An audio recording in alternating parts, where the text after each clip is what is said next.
Hello, arcade gamers, and welcome back to Biggie D's Arcade. Tonight we're doing my 87th Chill and Chat live on a Sunday evening, and we're talking home arcade with you guys out there in the home arcade community.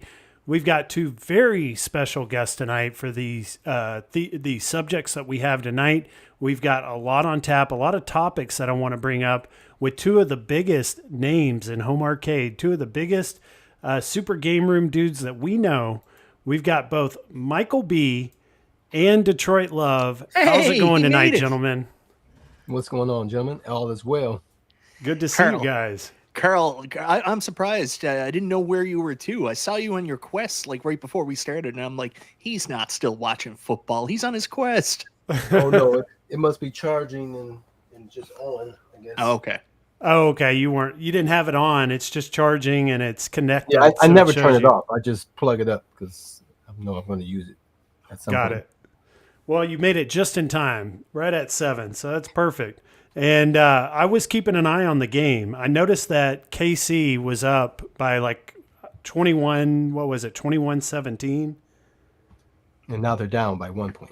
Oh, are they? I'm going to keep an eye on this game while we're streaming. 22-21 Bills right now. So the Bills could actually pull this out. That's amazing. After all these years, seeing the Chiefs win these games, Bills losing, to see them actually maybe pull this off this year would be huge.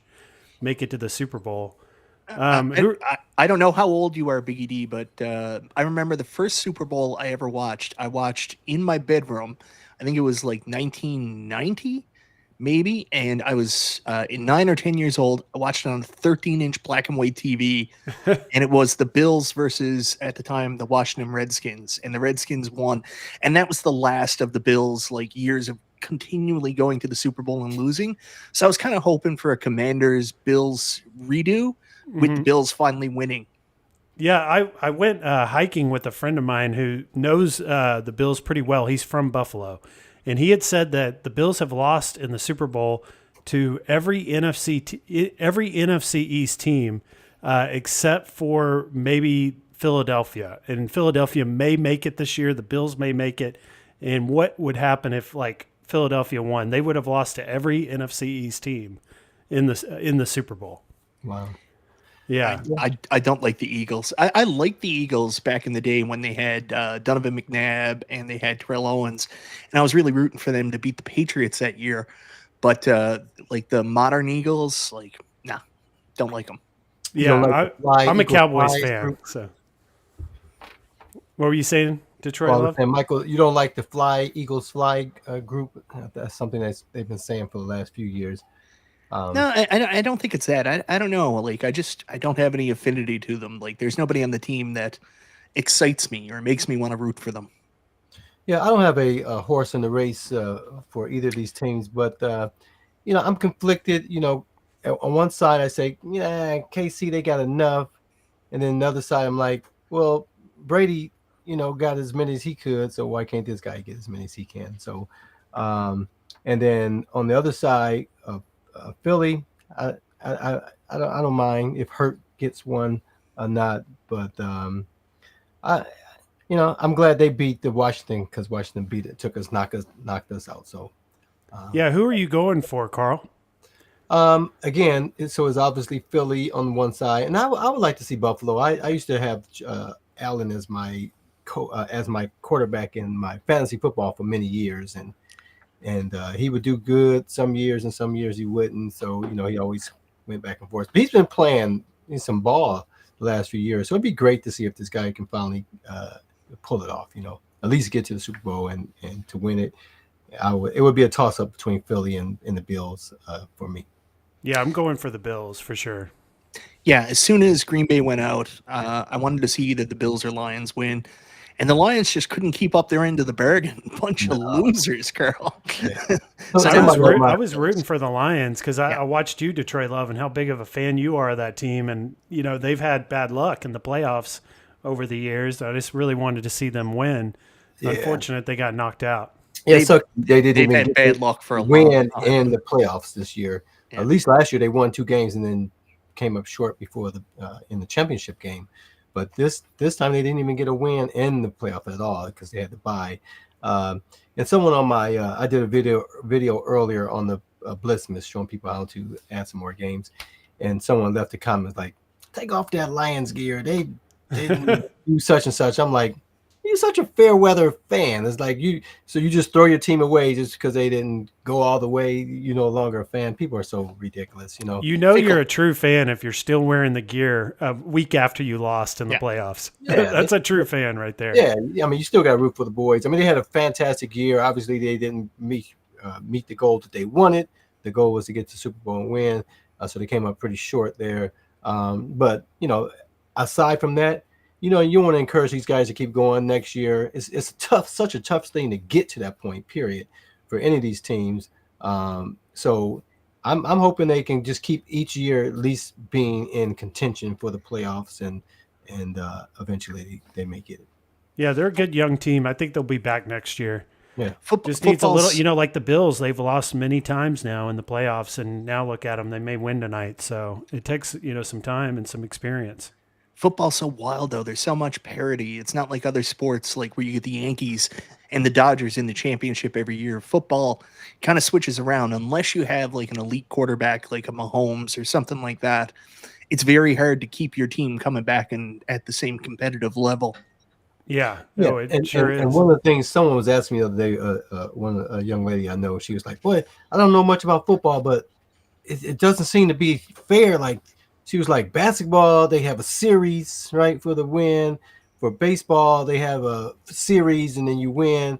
But it's like football, it's just one and done, and you don't get it, you don't have a chance." So it is a little different for football than some of the other sports, and even hockey, right? They have a series to decide it all. But football, I don't know if just because it's such a more violent sport, who wants to go through a 5 or 7 series game, but. Yeah, it's one and done, and I think that's why the Super Bowl is the most watched. It's the biggest event in sports in the U.S. that we have, and it's because if they lose, that's it. There ain't no going back, no second chances. Right. But we'll keep an eye on the score, guys. Hopefully, for me, I'm hoping the Bills pull it off. If you guys are Chiefs fans, hopefully your team wins, but we'll see what happens. I noticed 19K Fox started late tonight because of the game. He normally starts before me, about an hour before I do. He's going to start an hour after I do tonight. So I'm going to be leading the home arcade content tonight. But wanted to talk about Wonderland Pinball with you guys. Have you guys been keeping up with this and the Kickstarter and all the news that have been coming out of Wonderland? I haven't personally talked about it on my channel yet. Been hearing, I know Michael B., you've talked about it some.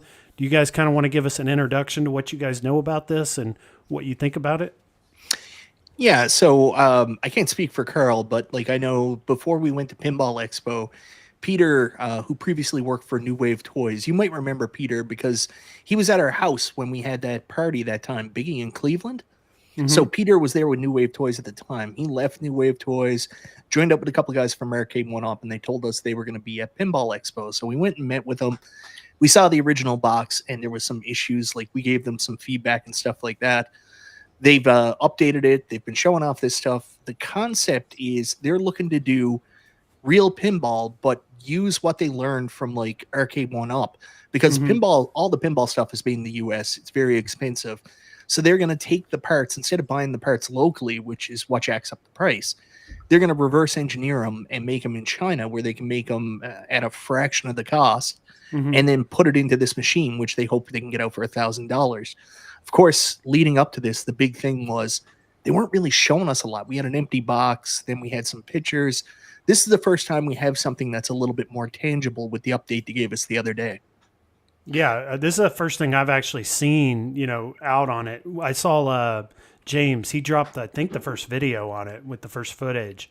And I was impressed when I saw it. Like the cards we're seeing here on the ramp, I thought looked really good. It's got real wire ramps. I thought was really nice. And the castle definitely needs some work. It has the art blades. Is that called an art blade where you have the artwork that is correct. On the side? Okay. Yeah. And that's not common even when you're buying a real pinball machine. Unless you buy the LE, they usually don't come with the art blades. Yeah, I was interested to see that because they're trying to keep the price under $1,000. Yeah, and they're like adding extras like that you don't normally see. So I was surprised to see that. Yeah, we talked about this this Friday on the Super Game Room dudes, and I just noticed there with the cars they have 3 of hearts for some reason on the cars that's on the ramp. That's kind of weird, but we talked about them possibly miniaturizing some of those parts, which could be an issue as far as for getting repairs, getting access to parts if they're not using standard size parts. But I'm definitely excited. I don't own a real pinball machine. Is one of those things that's on my bucket list, though I have no desire to pay, $6, $7, $8, $10,000 for a pinball machine. So it's just not. I like it, but I can deal with virtual and visual pinball for those prices, and I can just go to the local pinball place and play $1 at a time. But if they can pull this thing off and have this table be exciting to play, have great music, have great objectives that are obtainable to make it fun, then for a sub $1,000, I think I can definitely see myself getting this, because I've been looking to try and get one of the Arcade 1-Up pinballs. I know most of these guys had them and sold them, and you can see them on the marketplace, but they just want the regular price that they pay for them or more for them. So I just refuse to do that. So if I'm considering to get one of those in $500 and you double it up for a real pinball, if it's actually pretty good, I think I would definitely be ready to pull the plunge on that. Yeah, under 1,000 is incredible. We're looking at the At Games 4KP. Those are running like 1,500, up to 2,000 with the SSF and the advanced features. To think that this could come in at like half that price is incredible. And it's real pinball. I mean, I think the real pinball is where it's really at. The virtual pinball is a lot of fun. It's good that you can have multiple tables. You can have like hundreds of tables to play rather than just one. But I think if you can get one under 1,000 or at 1,000 and it be a real pinball with a real play, I think it's worth it. And I'd be very interested in getting one of these. It didn't spark my interest too much until I saw the video this week. James told you that. You were in the comments on my show there the other night, and you were like, I'm not interested in this. And because I mentioned they were going to be releasing a video the next day. And James said, just wait for the video. And he was right, man. He was right, because I was like, it's going to take a lot to impress me or convince me that this is going to be worth the money, or even they're going to be able to do it. But, I mean, they're full steam ahead. It looks like they're going to actually make this thing. And I don't think they're going to have any problem getting backers for this. They're doing a Kickstarter right now, which I guess hasn't started officially yet, but it's going to start. Does anyone know when that will be? I thought it was February, late February. It said in the last video they put out there. That's when the Kickstarter would start. Okay, so in about a month from now, yeah, we'll be able to is it like a certain amount we put down, or do we have to put the full 1,000? No one knows yet. I don't, and I'm not familiar with how Kickstarter works. I've never Kickstarted anything in my life, so I have no clue. I've Kickstarted quite a few things here, and Kickstarter is interesting in the fact that you're not pre-ordering, right? Mm-hmm. You're not guaranteed the product, but they can cancel it, right? And send you your money back. They can cancel or it, not send your money back. Or not. Oh, really?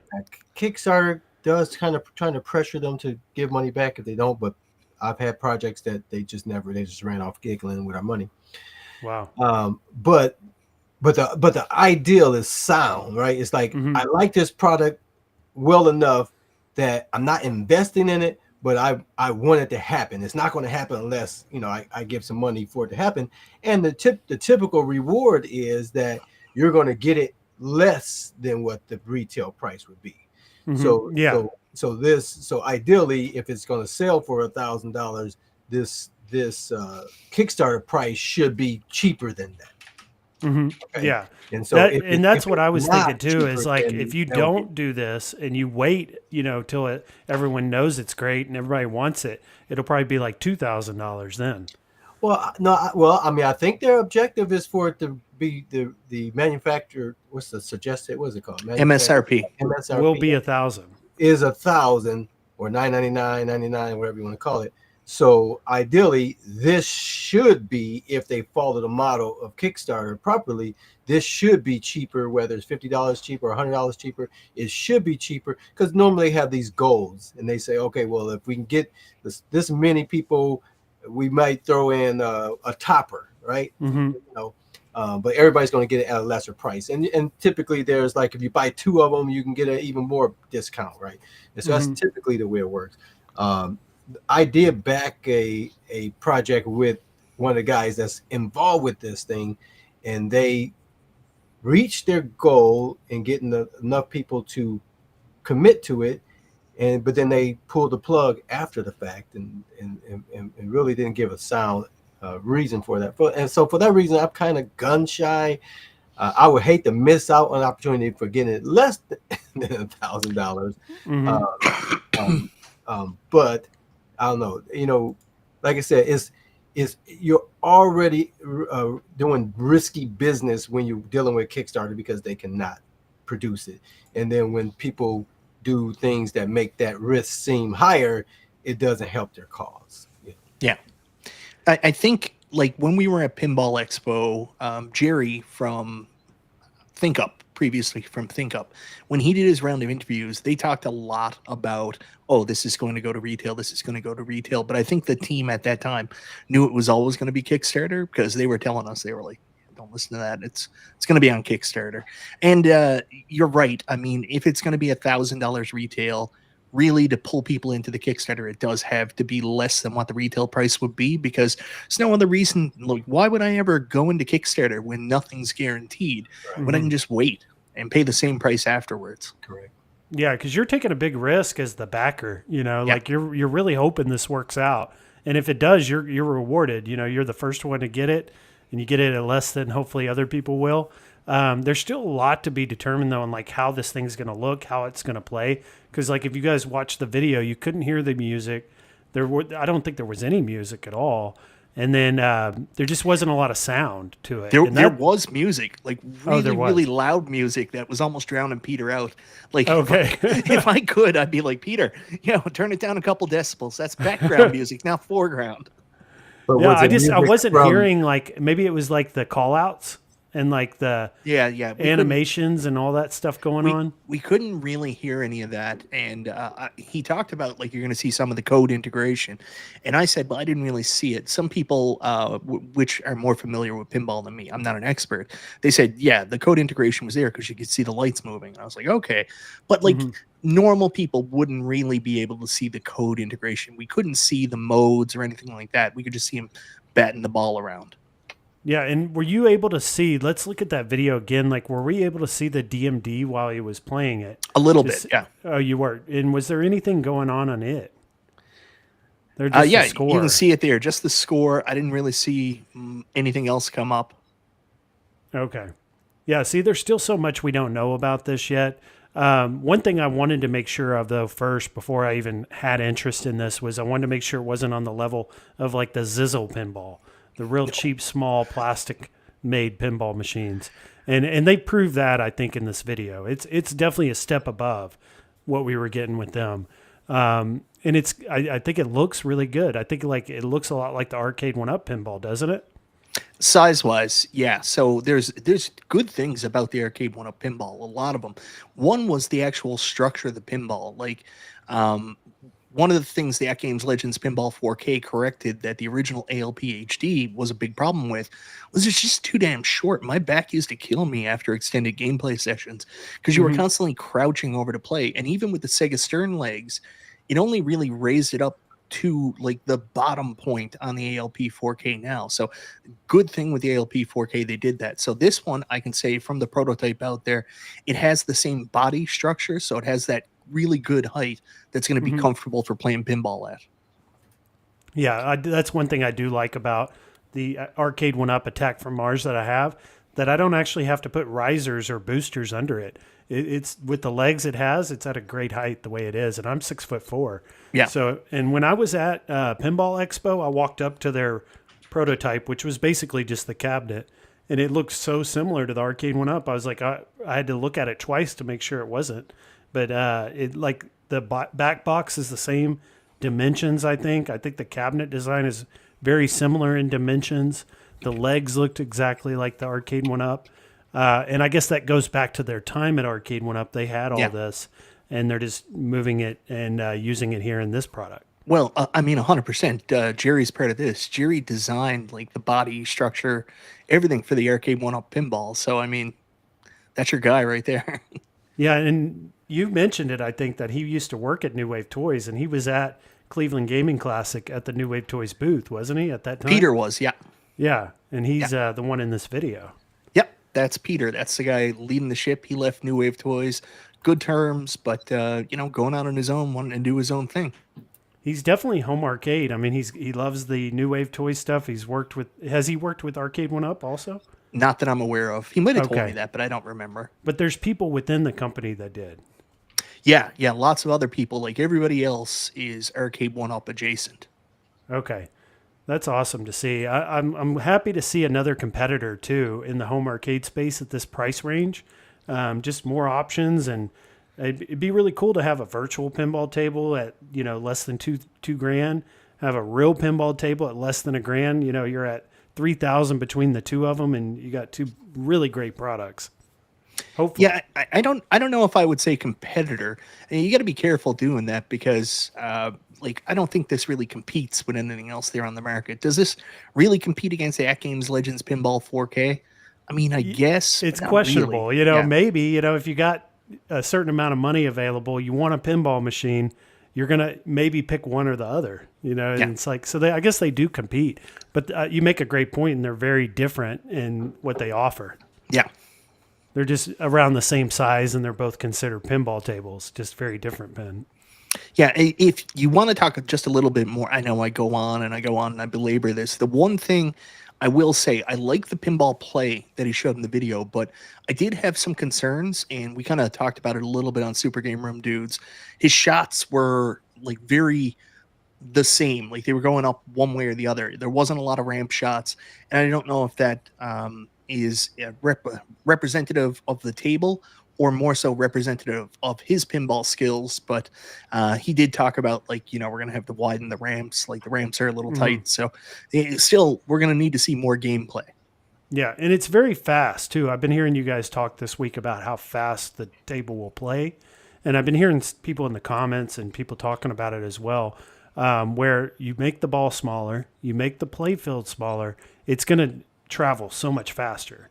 And you're just going to have to be ready to go with those flippers. There's not going to be a lot of time that you're going to be constantly hitting the flipper button pretty much.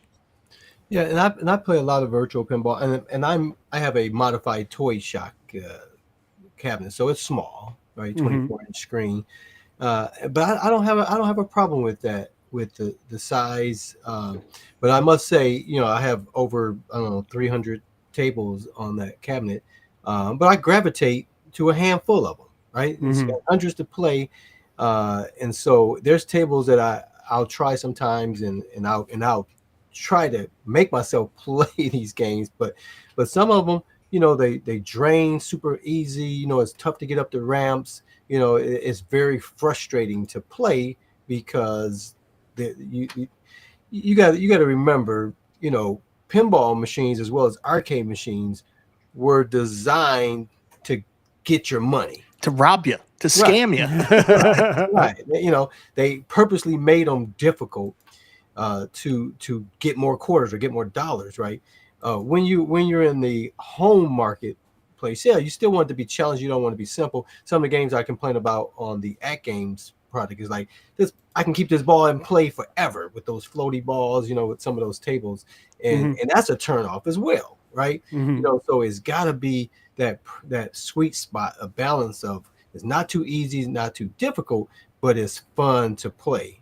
And so I do like that they have that bumper at the drain thing, so it gives you an opportunity to save the ball, because some tables choose to have that and some don't. So I like that they do have that to just give you the opportunity to have a chance to stop that ball from draining. Something I've been hearing too in the community, people are worried about, I think I've even heard you mention it, Michael, on one of your streams, is parts and availability of parts. I don't think they've come out to talk about that yet. They probably have to have a finished product before they can announce any of that. But it'd be nice to know and have confidence you can get that, because it's definitely going to need some work, over time. Yeah, I don't think you're going to be able to get third-party parts because obviously they're making these from scratch. I would assume that it would be a very similar process to when Arcade 1-Up started up. They'll have their own shop. You'll be able to order from them directly.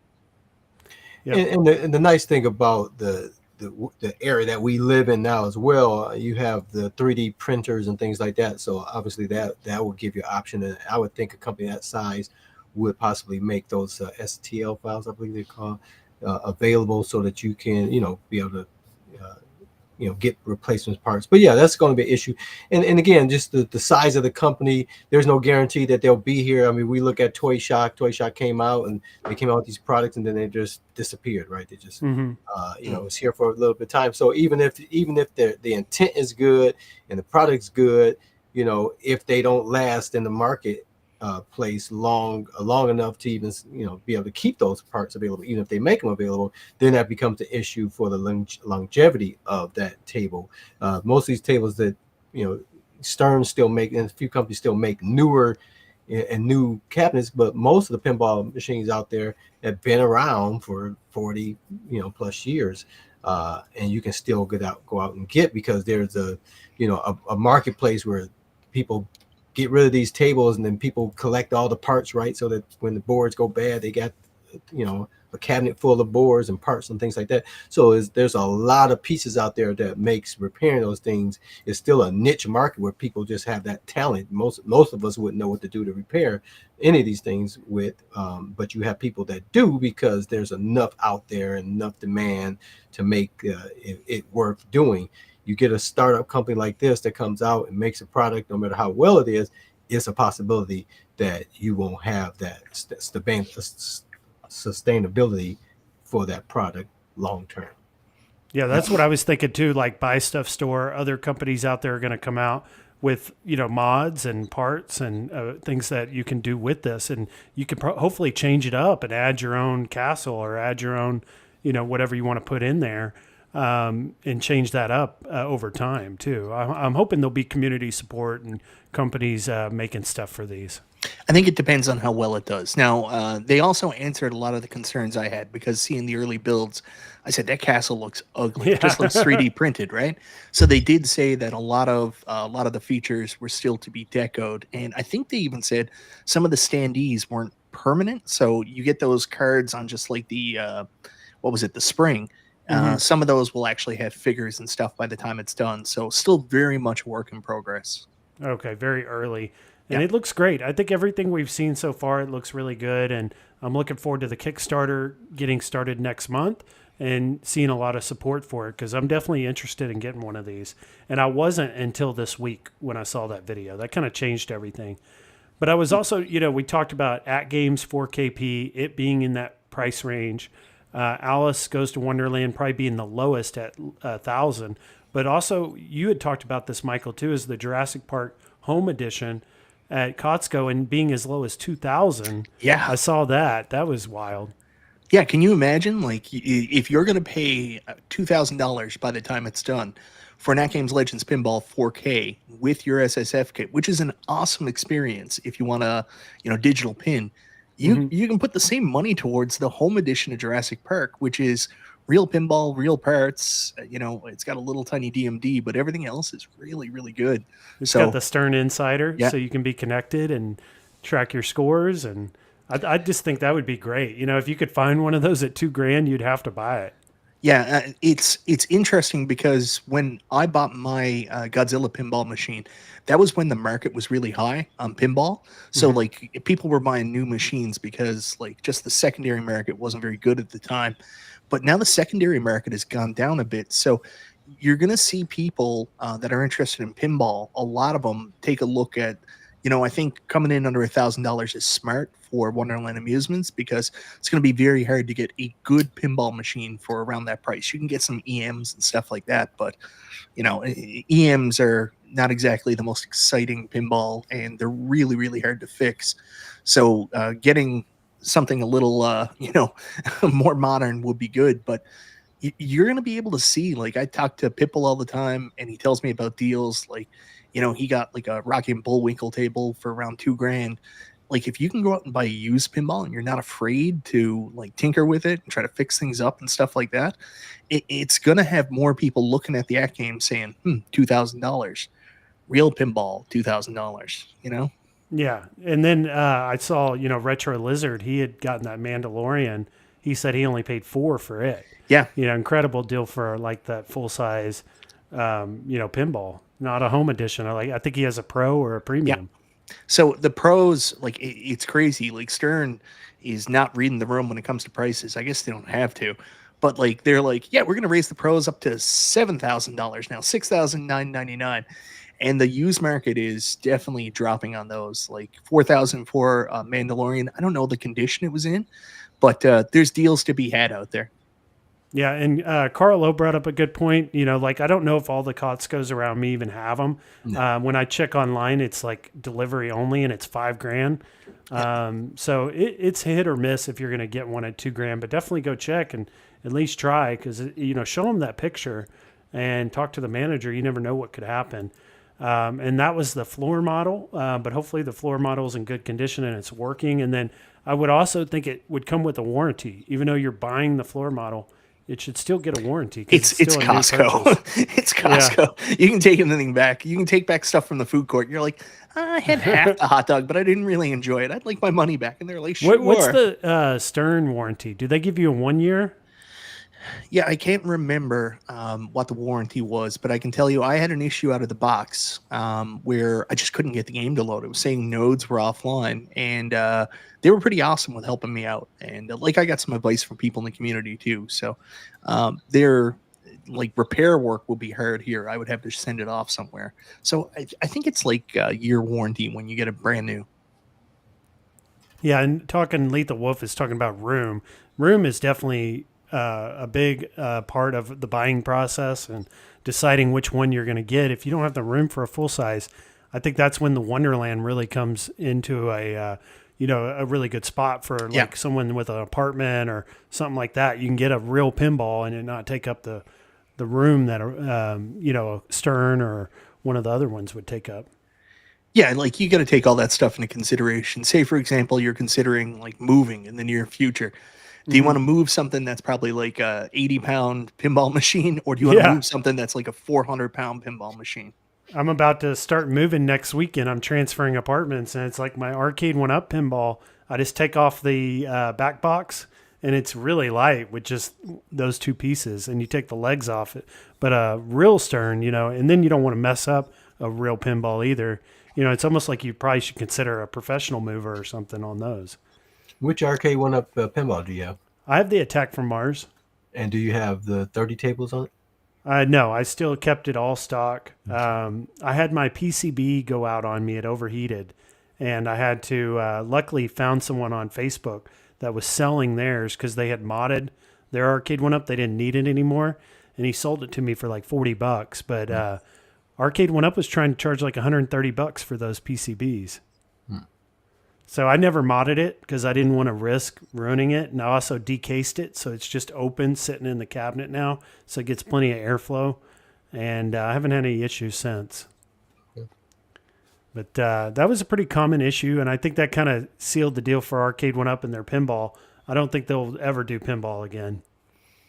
I think I think what sealed the deal for Arcade 1-Up and pinball is the fact that they realized that they were charging too much for what they put out, and they needed to make improvements, but yet they couldn't make improvements and still offer it at a price that was reasonable. So I remember when they came out, they were like $5.99, and then they went up to like $8.99 or $7.99 at one point. Ridiculous prices. Yeah, well, it was right at a bad time when it came out because they announced it and they wanted to be sub $500, right? That was the plan originally. And then I remember they first came out here in Canada, they were like $7.99, and they were fully available in Canada first. So I could get one like next day. I was nuts. I bought all three. And I thought they were pretty good. It was my first virtual pinball experience. I had fun, but then when you start playing like the At Games Legends Pinball, which I got later, and then you're playing like Pinball FX through a PC on it, you're like, yeah, these aren't so good. Yeah, I hardly ever play mine. I do like having it. Yeah. I got a really good deal on it. I got it for $350 at Kohl's, and I like the look of it in my game room. And I play it every once in a while, but it's not something I turn on that often, really.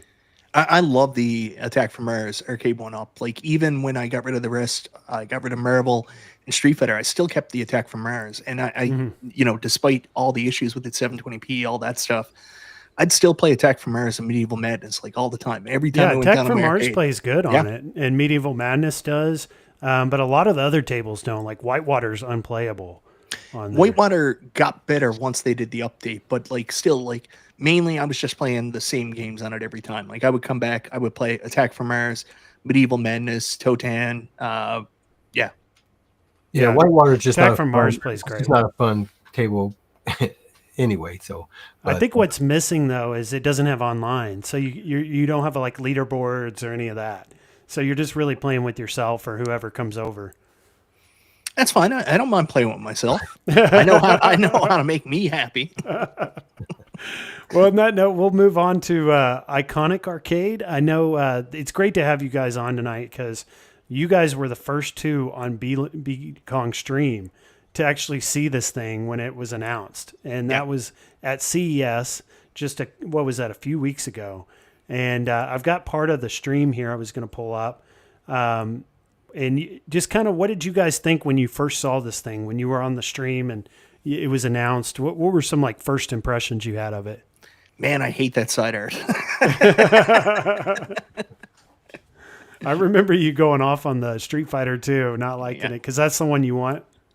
Yeah, that's the one I want. Like, I didn't know what it was, but I knew John was going to do Capcom. I mean, it's John D. John loves fighting games, loves Capcom, so I knew whatever he was going to do was going to be Street Fighter something.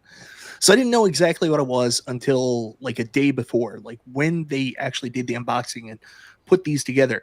Fox sent that picture out that I think everybody saw where he blacked out what the art was. But I saw the bottom of the art, and like I immediately knew it was like the PlayStation 2 cover for Marvel vs. Capcom. Not Marvel vs. Capcom, Street Fighter Alpha 2. So I was like, oh, they went with Alpha. I didn't know about the second cab at the time. So that was a shock when it came out earlier that day. And I remember when I was doing that stream with him a couple nights before, I was like, love to see him do Street Fighter 2 World Warrior. Like that was one of my favorite looking arcade one up, the Capcom Legacy cab. Like I think that's a underutilized art. Like we see so much Street Fighter 2 Champion Edition. So I would love to see that because, I saw this and obviously I knew it was going to be probably not the original art, and that's fine because it's not exactly the best looking, but that sideways Street Fighter just really made me upset for some reason. I was like, that's so ugly looking. Yeah, I remember you saying that. And I was kind of the opposite. I liked it. I thought it was kind of cool. And it had kind of its John D touch. I feel like John D was the one that decided to do that and just make it as big as possible. He just wanted that Street Fighter to cover up that cabinet as much as he could. And I liked it. Initially, that was my impression.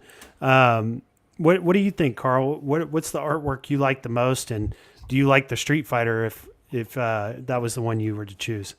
I would prefer the Alpha out of these two, and I'm just not a fan of all the Street Fighter 2 logos. It kind of reminds me of At Games, where it's like, yeah, I know it's an At Game product. I know I know what product this is.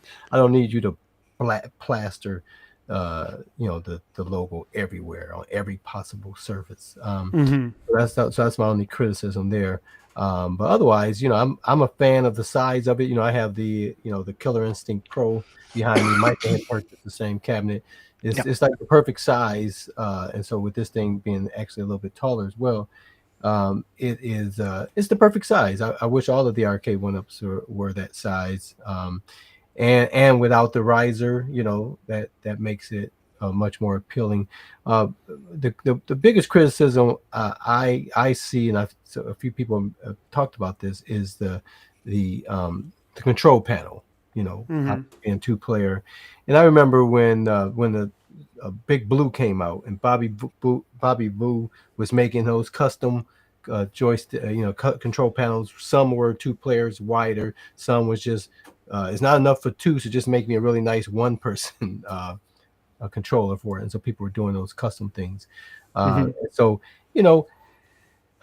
I mean, people were like, "Oh, you're gonna be touching somebody's hands, when you're fighting and that type of things." And so it really do needs to be larger. But I don't think most of the people that you would be playing with would be family and friends. I don't think you're gonna be like, "Oh my goodness, you touched my hand," with those folk as you would with say strangers out, and if this was out in the real world. I think it's good that it's so close together because Carl, I could be out somewhere and we could be playing, and I want to send a signal to you that maybe we should spend more time together. So a light touch, a caress on your hand while we're playing.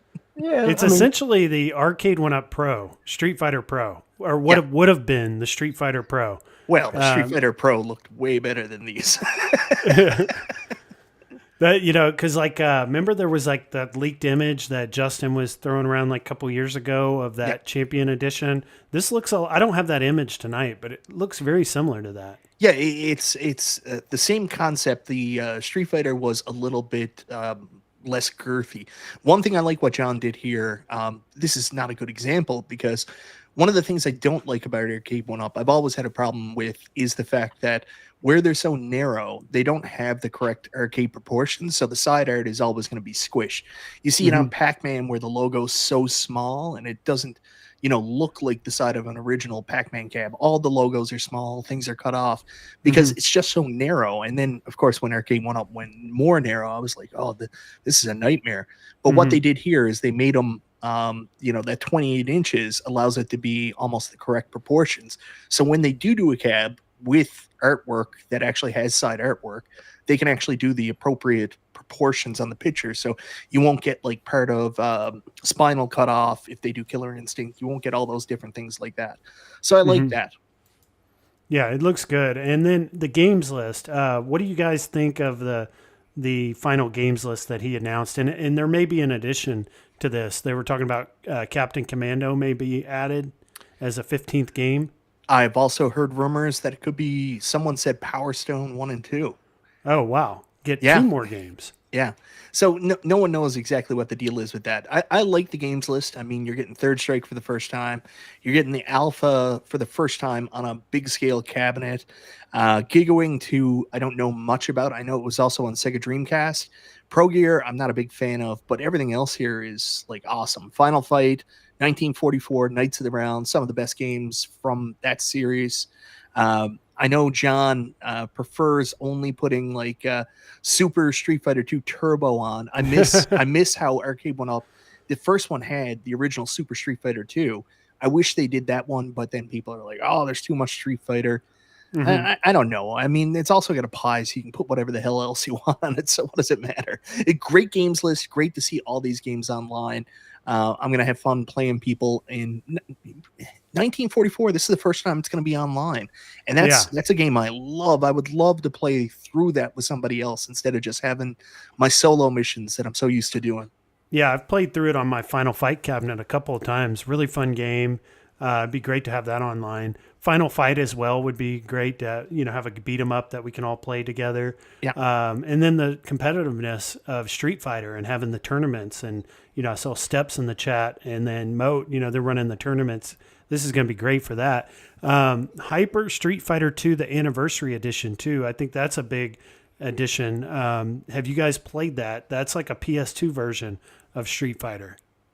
If I have, I don't remember. Okay, it's got more modern looking graphics, a little more modernized version of Street Fighter 2. Plays a lot like it, but it looks a lot better than the original Hyper Street Fighter. So definitely a great games list. Looking forward to playing these. I have not pre-ordered yet. I'm thinking I'm not a big pre-order person. I may wait till this releases. Have you guys done a pre-order on this yet? I haven't yet. I think you have up until May to do the pre-orders and still get the bonuses. So I am going to pre-order this one. I'm going to get Street Fighter 2. I don't have the nostalgia for Alpha, but like, from having the Evercade Alpha, I've really started to get into the games and enjoy them. But like just in my arcade, like where I have little space, I want stuff that I'm very nostalgic about if I'm going to have art stuff there. So I want Street Fighter 2. I have to, because what they're doing right now is they're doing free shipping for Canada. So if you look at like the Arcade 1-Up prices for getting shipped to Canada, like they're usually around like, I think it's like the last time I ordered one was like $180 US, which works out to way over $300. So unless there's going to be a retail option here, I mean, I don't want to pay $300 shipping. So yeah, I'll pre-order it. Yeah, and then also $350 down is all that's required. So $500 in Canada. Oh, 500 there. Okay, yeah. So $350 for us, 500 for you. That's not too bad. You're putting half down to get your pre-order in. I think that's fair. Also, it did win like Best of CES 2025 for design. Yeah, from I'm not familiar with the company. It's like Yakudo or Yamudo or something like that. I can't remember the name. And they got Best Design at CES, and that's interesting because they weren't actually at CES. So cool to see them win an award and get some recognition. And then looking at those joysticks, they look like Hap-style joysticks. I saw B-Kong kind of pointing that out, emphasizing these are very like Hap-style. The buttons weren't that great, other than that they're not the concave, they're the convex buttons, which I like.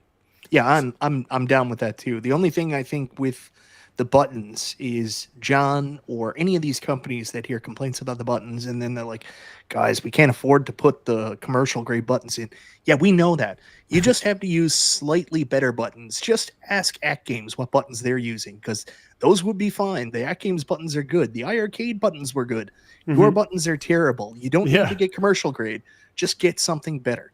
Something that has like something behind it, where when you're pushing, it's not just mushy and it's just going down. It actually has something behind it. But like they don't have to be like the best quality buttons, but just something a little better than what they've been using in the past would be nice. Yeah, and the beauty of it, with it being a Pi, if you chose to swap out buttons, that would be a pretty simple thing. Yeah, we've been doing that for a long time, so right. I'm sure people instantly do that when they get theirs. But yeah, great looking. Now the game deck, we're looking at the plastic deck protector. It's not going to have that, right? Nope. Okay. It's going to be the rub resistant artwork. Yeah. And so far I've got the Street Fighter 2 Champion Edition Arcade 1-Up. I've had no issues with that. So as long as it's the same quality that they did for the Arcade 1-Up Street Fighter 2 Champion Edition, I don't think it'll be any issue. Yeah. And I have my original Galaga, which was part of the Generation 1 for Arcade 1-Up. They shipped out a deck protector, but I never installed it. I just took my cabinet off and sprayed it with a sheer coating, and since 2018 that thing is held up with no issue. And I prefer the cabinet without that plastic on it. And I'm not sure why I hadn't just taken the plastic off the other things like my Street Fighter 2 and just sprayed it. But it's worked perfectly fine. So there's no need to have it as long as you protect it properly. Yeah, that's interesting. You can just spray it. And that's the same thing that pretty much the Arcade 1-Up, the new ones have on their rub resistant. It's just some type of spray. Yeah. Nice. Okay.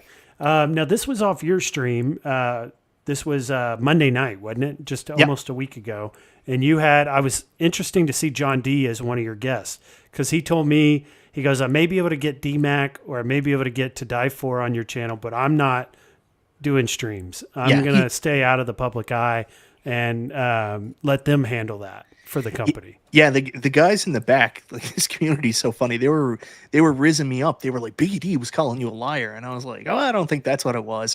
But you're 100% right. John doesn't want to be the front person here. He doesn't want to be the face behind it. That's why you hire a guy like DMAC to do that stuff for you. And honestly, John's aware of how he's viewed in the community and some of the negativity towards him. He wants the product to speak for it and not have any of that negativity brought on the product. So I think that's why he's doing that. he was kind enough after, for some reason, some psycho YouTuber just kept complaining about the art. So he's got a couple options up there, and I like what he's doing because he's not just putting it out for some random community poll. He's asking the people that pre-order what one you want, because like as much as I'm looking at this and like the original art bothers me, there's a huge contingent of people that really liked it and pre-ordered it based on the original art.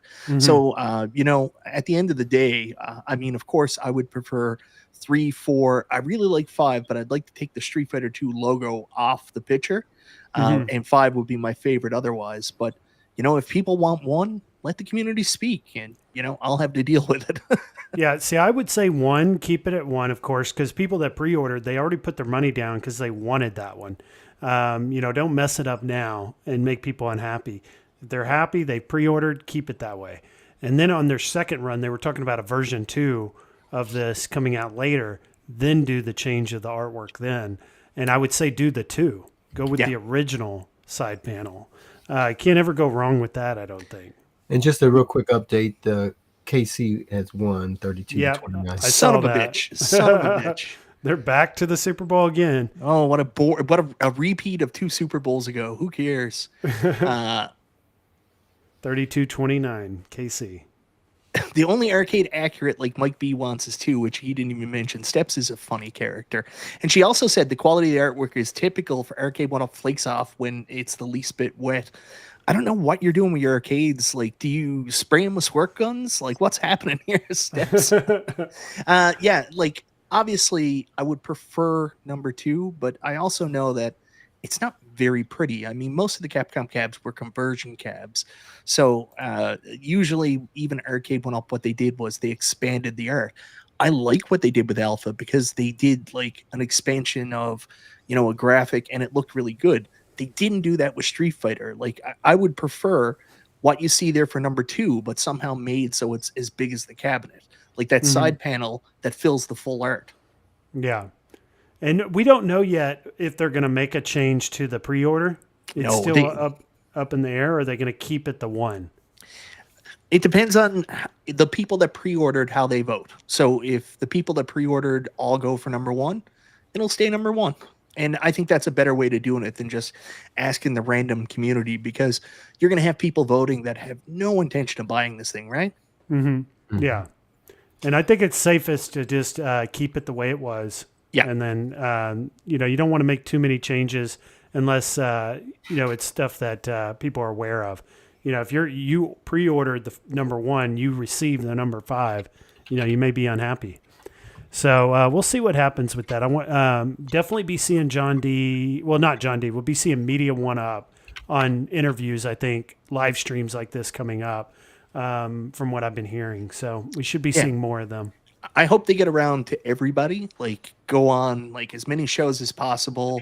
And like I said, one thing I really hope to happen, all their assets, be smart about it and make sure it's available to everybody, because you don't want to hold that stuff back from anybody. That doesn't help anybody, right? Yeah. Like if you hide it behind, oh, we'll send it out to a couple people.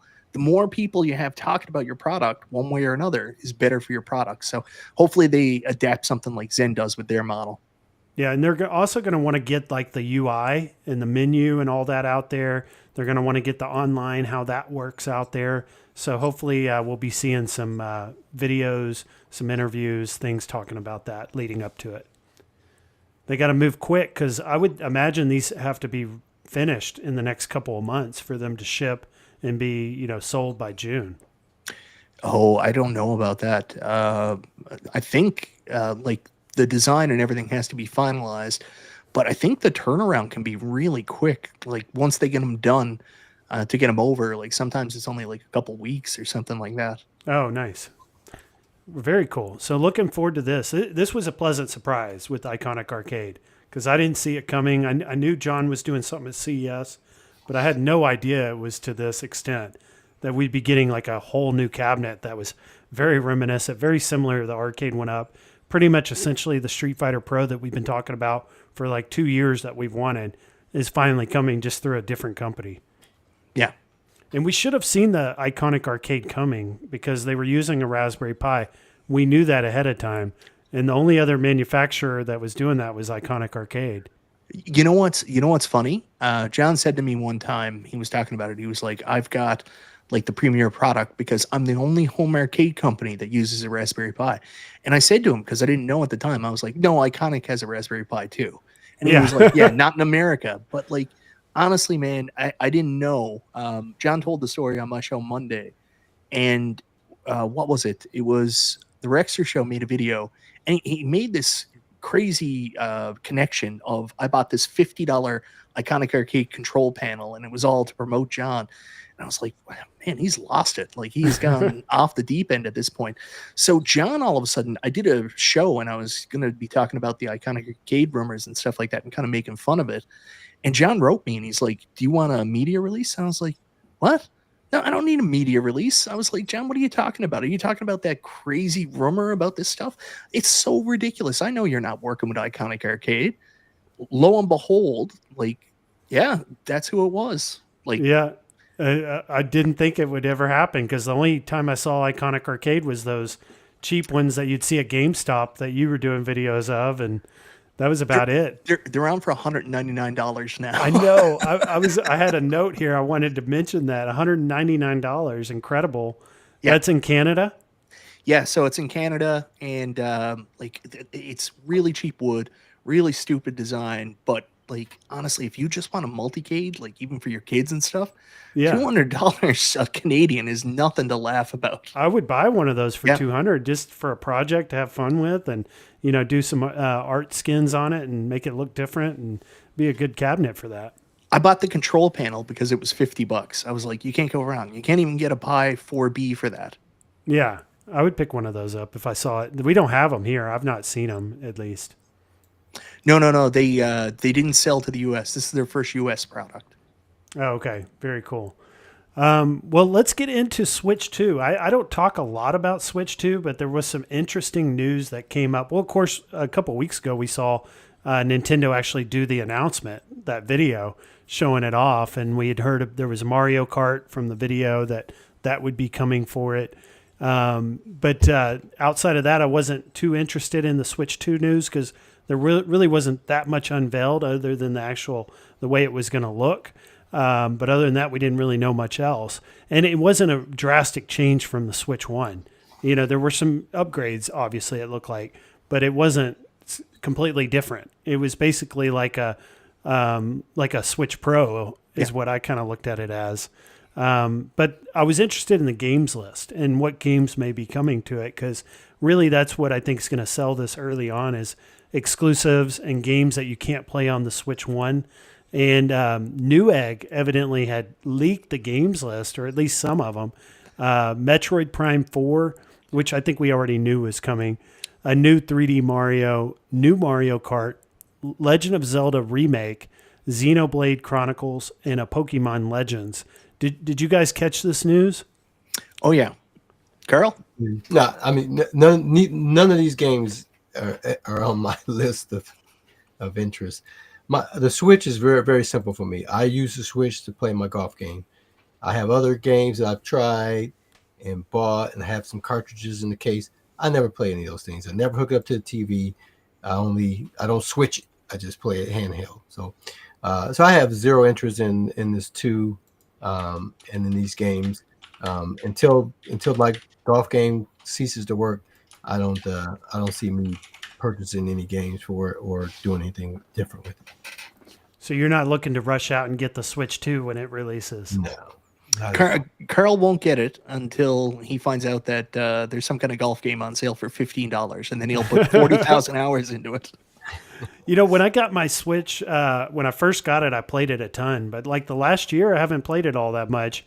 I played Zelda, and I played... what else? The Marvel Ultimate Alliance game. Yeah. That's about really all I play anymore on it. And it's I kind of got tired of the Smash Brothers or that game. But I'd be looking to get a new Switch. It's been a long time. It's been 5 years, I think, maybe longer than, what is it? It came out in 2017. So It's been 7-8 years since that released. 2016. Incredible. 2016. Okay. Yeah. It's been a long time. Do you play it on the TV or handheld mode? When I first got it, I would play it on the TV, but now I pretty much only play handheld. When I switched over to the OLED is when I started actually playing, in handheld more. Like for me, I was just like, I'd rather play in 1080, but the OLED looks really, really good. Some games I'll still connect to the TV. I'm sorry, I'm going to say like just the honest truth here. Let's call a spade a spade. Nintendo's really exciting when they have exclusive games. So the reason why nobody's really into it and stuff lately is hasn't been that awesome when it comes to exclusive games in the last little while. Like the only thing really coming out right now is Donkey Kong Country Radical Ripoff, as RGT85 calls it, which is a little bit of an overpriced, HD remaster of Donkey Kong Country Returns. Not saying it's a bad game. It's just everybody's up in arms about the price point. How much is that Donkey Kong? Is it 60? Full price? Full price, yeah. Yeah, because the original was only 40, I think, on the Wii. Well, yeah, like the Wii was cheap, and then the 3DS version was cheap. So it just, I don't know. It's Nintendo have been doing some fun stuff. Like they just did a remaster on Kirby and the Kirby Return to Dreamland from Wii as well. And I love those games, but I'm also very open to waiting until they go on sale. Like there's certain Switch games I'll buy day one, but there's other ones I'm like, yeah, I'll just wait for Christmas. It's going to drop down $30, so I'll get it then. Yeah, you're right. Like the only games I've ever paid full price for the Nintendo is Zelda games, Mario games, and that's pretty much it. Everything else, it's like I normally play it on a different console, like PlayStation or something, if it's like on all the consoles. So talk about these games. Metroid Prime 4, that's one that we've known about for a long time, right? They've been teasing this game for a couple of years, haven't they? Yeah, that's going to be cross-platform. That's my guess. It only makes sense for it to be available on Switch and Switch 2.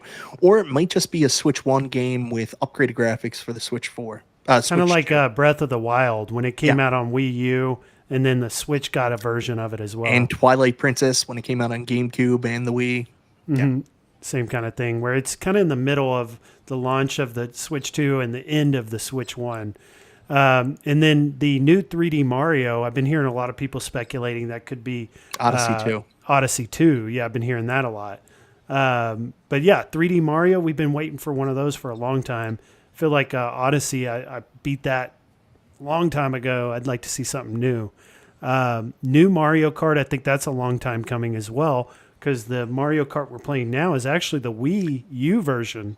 Well, technically, we did get a new Mario Kart on the Mario Kart 8 Deluxe because they came out with a complete new game of tracks for that game as DLC, right? Yeah. So it originally came out on the Wii U. Yeah. And so that game's been, you could say that game is 15 years old or 12 years old, something like that. Something like that. It came out when I was living before the summer before we bought this house. So that would have been 2015, 2014 it came out. Okay, yeah, 2000, I'm looking now, May 29th, 2014. Yeah. So 11 years ago. So the funny thing is, as much as I didn't buy Mario Kart 8 Deluxe new, I actually bought it used because I was like, I hate to buy something I just had on Wii U. You know what the funny thing is? That's my most played game. Yeah, and not just online. I go back and play it by myself too all the time. I did the same thing. I forced myself not to buy the new one for Switch because I had it on the Wii U, and I was like, I'm not buying it again. That was back in like 2018. Now it's still like the most popular game. It's been the longest running game on the Switch, the most played, most online played, and I never bought it. And I just regret that I never picked it up way back when. Legend of Zelda. Now that is one game that I buy all of. I buy all the Zelda games. Tears of the Kingdom, Breath of the Wild, Link's Awakening. I didn't get the newest one though. The one where you actually play as Zelda. It ended up being a lot better than I thought it was. I was very concerned because of the echo mechanic that the whole fighting mechanic would be completely different, and I was happy to be proven wrong. It ended up being a beautiful game. Oh, it was okay. I was hearing there were issues with like stuttering and like frame rates. Did you have any problems with that? Yeah, I don't know why people complain about that stuff so much. They're like, I expected this to be 90 frames per second at every. Like, I don't even notice this stuff. Like, they must be like right next to the screen like this or something. Like, I didn't notice anything. Like, there was nothing jarring. Yeah. Okay, that's good to hear. Maybe I got to give it a shot then. And that was Echoes of Wisdom. I was really pumped about that game when it was coming out, but then I just heard some bad things, and I kind of decided against getting it at full price. Maybe I'll pick it up at a discount now or a used copy. But Xenoblade Chronicles, did you guys play that? I have it for my Wii U. I still haven't played it yet.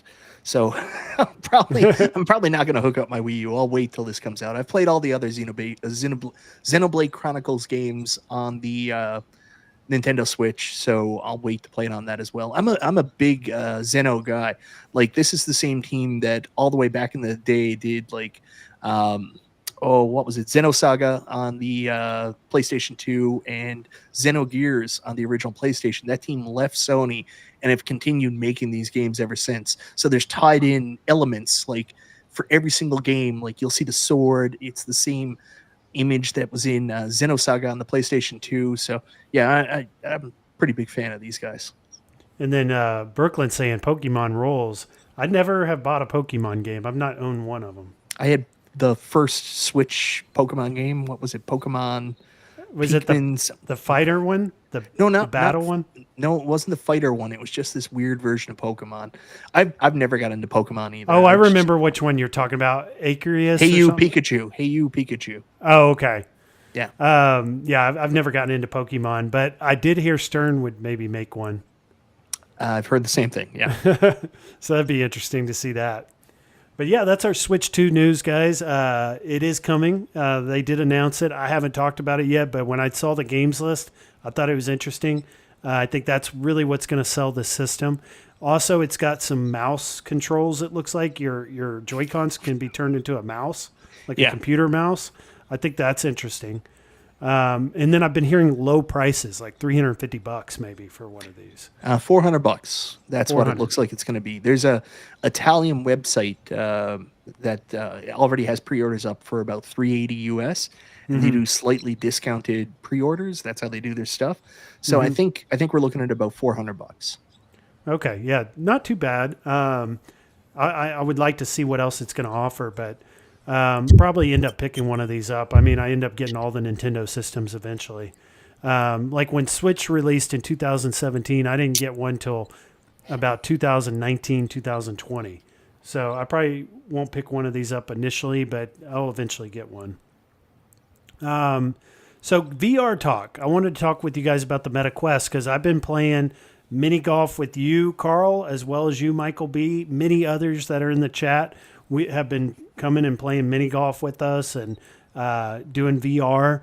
I've been seeing a large group or a large amount of people in the home arcade community getting VR headsets and really enjoying this together. What do you guys think about your VR headsets? You got a Quest 2, Carl? I have a Quest 2. I'm going to put this warning out there because I experienced something very traumatic yesterday in the VR world, and that was the cornercade. If his name pops up on your VR thing, do not accept any invites. And if someone else invites you, ask questions. Say, is cornercade going to be there? What happened? Because he was driving me nuts, man. Yeah, Carl wrote a comment in our Super Game Room Dudes Facebook group there afterwards, and he said, "Next time Corner Kid's on, don't invite me." So, I know Danny. Super annoying. He was just being super annoying. It was just. Let's go. When you have that, no, he was like getting in front of everybody's, putting his character right in front of your avatar, right in front of people as they're trying to put. And he was if he was in the real world, somebody probably would have slapped him. Oh no. Yeah. And he was just, it was just very irritating. And it was late. I mean, I didn't, when I saw, because P-Dubs invited me, and I didn't realize it was freaking like, I don't know, like 1 o'clock in the morning last night when the invite came out. And so it was late and my battery is low, you know what I mean? I was trying to play and with the battery charged in. I'm right here nudged up in between all these arcade stools and stuff, trying to sit down to be attached. It was a very frustrating game to begin with, and then you add the cornercade on it. It was just took it over the edge. So, and it being 1:30, almost 2 o'clock in the morning by the time we ended. But the VR is a lot of fun. It's nice that like MG was I play with Goofy Foot, I play with you, and it's nice to be able to go in there and have. No, I'm silly at times. I'll say that's what she said and stuff like that. So I'm silly, right? Yeah. But Corner K just took it to another level of silliness, and my patience is very low. But I like the idea of those. It's very rare for me to go onto like any of those like world games. I see all these things they're trying to get you to come in and be in the world. You got little kids running around and talking to you and all that stuff. Those VR games are not for me. I'm more interested in things where I know the people and I can go on and play. I like that aspect of it because we all have busy lives, and it's tough to get out and be able to do those things. Then be able to go and play putt and Golf Plus. I've been playing tons of that, and I can't wait for these guys to. Yeah, but you got the accessory. I'm waiting to get my accessory. Yeah, the accessory makes a big deal. It's kind of weird in the putt. The accessory kind of gets in the way. But the putt is a lot of fun. It's a lot of very interesting, courses to play, and you have to really think about it. Just like in the real world, like what do you need to do before you go? And sometimes it's not good to be the first person. Sometimes. No, you're better off waiting to watch somebody a lot of times. Yeah, I like how it's set up because it's so competitive, and you're right. Like you don't want to be first. It's like you'll be the best shot in that previous hole, but then you got to go first. Makes up for it, allows other people to catch up because you're having to learn what to do. And there's constantly new courses coming out, like Elvis just released. So a lot of people have no clue what they're doing. Like everyone's learning at the same time. And it's so much fun, though. I like the competitive aspect of it, but I also like the community aspect of it, too, where like you're literally hanging out with your friends. Like just how we're in this, live stream right now talking. You're doing the same thing in mini golf. Just you're playing a game at the same time. And it's really interactive, a lot of fun. Love putting on the MetaQuest to play this Walkabout Mini Golf. But I heard you talking about the Golf Plus. I want to get into that. How's the Golf Plus play, Carl? The Golf Plus is really nice. Now, Golf Plus, when it first came out, was just a putt game. Mm-hmm. And I purchased it back then. I'm like, and then they added Top Golf to it, and I'm like, so I had like a 14-day, you can ask for a refund. So I asked for the refund. And then when these guys mentioned to me again, they were talking about playing the golf. I'm like, hey, Golf Plus wasn't that way. So I ended up buying it again and actually paid more than I paid back then for it. But it's definitely a lot of fun. And of course, you can buy different courses. It's very rare for me to buy. Like I may never buy courses on the Walkabout, and I get to play. And that's one thing. It's nice to play with you guys because if you have the courses, I can play those courses, right? Mm-hmm. Don't get started on that. P-Dubs is still harassing Biggie about that with Elvis. Yeah, but the Golf Plus is it can analyze your courses. You can go to the clubhouse. You can do Top Golf. It's just so immersive. There's a mode, I forget what it's called, battle mode. And so you play three holes with somebody, and they just grab anybody and play. And those are very competitive, and it's very rare for me to win those. But you can't be off your game at all. So you have so many different ways of playing golf and playing with people online, and those things. That's not so bad because you're three holes and you battle But sometimes it's like, man, I don't even get to the green sometimes because I'm so far behind with some of these guys. And is it only up to 4 people when you're playing Golf Plus? I don't know. I haven't played with anybody. I played with one community member, so it was just him and I, and that was a lot of fun. Was it JT Brunick? Yes. Yeah, JT. I knew it. Yep, and that was a lot of fun. And you can talk to each other just like Walkabout. Same with Walkabout. Yep, you can talk with each other, and that was a lot of fun. So I'm looking forward to playing some more with people that have Golf Plus for certain. Cornercade, don't get Golf Plus. And you've got the lay off them. You've got the golf attachment. The like and attachment. I just got a $19, but probably was less than that. Thing. They have different ways. Now, if you have the 3, then you obviously have to use a different club altogether attachment. Because your controller has to face up the way the camera is on those Quest 3 controllers.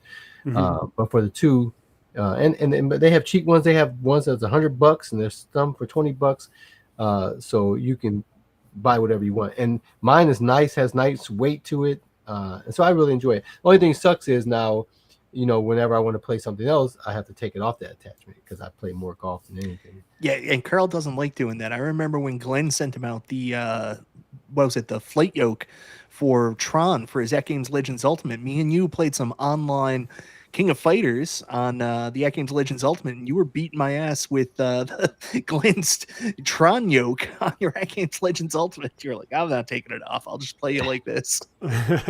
Have you guys played this game yet? The Red Matter or Red Matter 2? Not yet.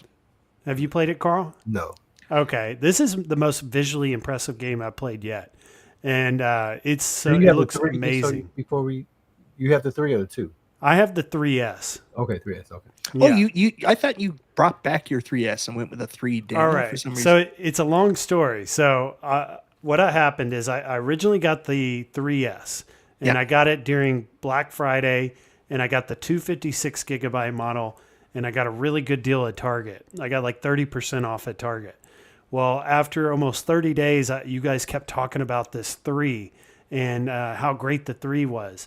So I went and returned it and got the 3 and just paid the difference, the extra money for it. And I got home, and I played it for a couple weeks, and I didn't really like it, actually. I liked the 3S better. Wow. So what I did is I took it back, and I got the 3S again, but I got the 128 gigabyte model, and I took all that extra money I had spent on the 3, and I put that towards the PSVR 2. So I pretty much got the PSVR 2 and the 3S 128 for almost the price, just a little bit more than the 3 cost. Yeah. So I figured that was the best option for me. And I've been playing a ton of the PSVR too. Just beat Saints and Sinners. And then I just started part 2, Retribution, Walking Dead, Saints and Sinners, which I don't quite like as much as I liked the original game. The part 2 is not as good as the first one, actually. But I've kind of since, over the last day or two, put the PSVR 2 down. And I think I'm going to go back to the MetaQuest. One thing I don't like about owning both is you have to split your time between the two. Yeah. And it's like you feel like you're not giving one enough attention, and like I'm having to do that and play that right now. Yeah, I go back and forth. Like I've been trying to play 2 games simultaneously, which I'm not good at doing. So I was playing Batman Arkham Shadow and also Call of the Mountain. I keep calling it Call of the Wild, but it's Call of the Mountain. Mm-hmm. And I would play one night, I would play VR, I would play Batman. Then the next night, and then I started getting really close to beating Batman, so I stuck to that. So now I'm still trying to get through Call of the Mountain, but I just started a new game on my Quest today. I decided after many hours of considering, I started playing Metro Awakening. And this is one game where I'll see what you're saying. Like when these games are made that are not like Batman Arkham Shadow, they're not specifically made for meta. You can really notice the graphical downgrade. It's kind of like playing a PlayStation 5 game designed for PlayStation 5 on the Nintendo Switch. You're like, it's cool they got it to run, but like it's not where it should be. Yeah. Now talking about Walkabout, we had put that on the thumbnail. I've played it in both PSVR 2 and I've played it in the MetaQuest 3 and I played it in the 3S. And I like it best on the MetaQuest. I think having the freedom, not having the wires and the cables, it does a lot for you when you're playing sports games. Especially golf, when you're having to move around and adjust your shot and your position a lot, the cord gets in the way. Also, I feel like the colors are a little more vibrant on the Quest in Walkabout, and I feel like you're more into the game. Like you can hear people around you better. You if someone's to your right side, it's gonna come through your right headset or right ear more. It just feels better. It sounds better in the Quest, which I found surprising because The other games I've been playing on the VR2 look better. So I was surprised that Walkabout looks better on the Quest. But the Red Matter 2, I played that on the Quest. I'd be interested to see, how much better does it look on the PSVR 2? Because a lot of these games that are like long and they're story-based games, and you have like a adventure you have to go through and stuff like that, I feel like they play better on the PSVR 2. Yeah, so actually on sale this time. Red Matter and Red Matter 2 are on sale on the PSVR 2 right now. So you can't pick them out discounted. And I apologize, Big ED. Me and you talked afterwards. What was it? Skydance's Behemoth wasn't on sale. It was only on sale on MetaQuest. But the funny thing was, all their advertising put all the other systems up there about the sale, even though it was only available on Quest. Yeah, I heard you say that on stream, and I went and looked, and I sent you a screenshot because it was full price. Yeah, and I sent you another screenshot back, and I said, "Here's the ad. It has all the systems listed." I would have bought it too, and I would have bought it on PSVR too if it was on sale. Because I've been watching Brooklyn Menace play it, and he played it all the way through, and it looked amazing. I've been seeing him playing Arcanage this week. It looks like he's pretty close to beating that game as well. And then there's Alien. There's just so many great games. Yeah, Alien Rogue Incursion, which is available for PSVR 2 and PC right now. That's eventually coming to Quest. I think that's coming to Quest. Is it March, Brooklyn? Or February? The guys are giving you a hard time. The Quest 3 doesn't have better graphics than the Quest 3S. Just has different lenses. Yeah, so just so everyone knows, the 3 has a pancake lens where it's like more, like when you put it on, you're not going to have to adjust it much. It's just going to look pretty clear. And I noticed that too when I owned it for a couple weeks, that you're literally just putting it on and it's good to go.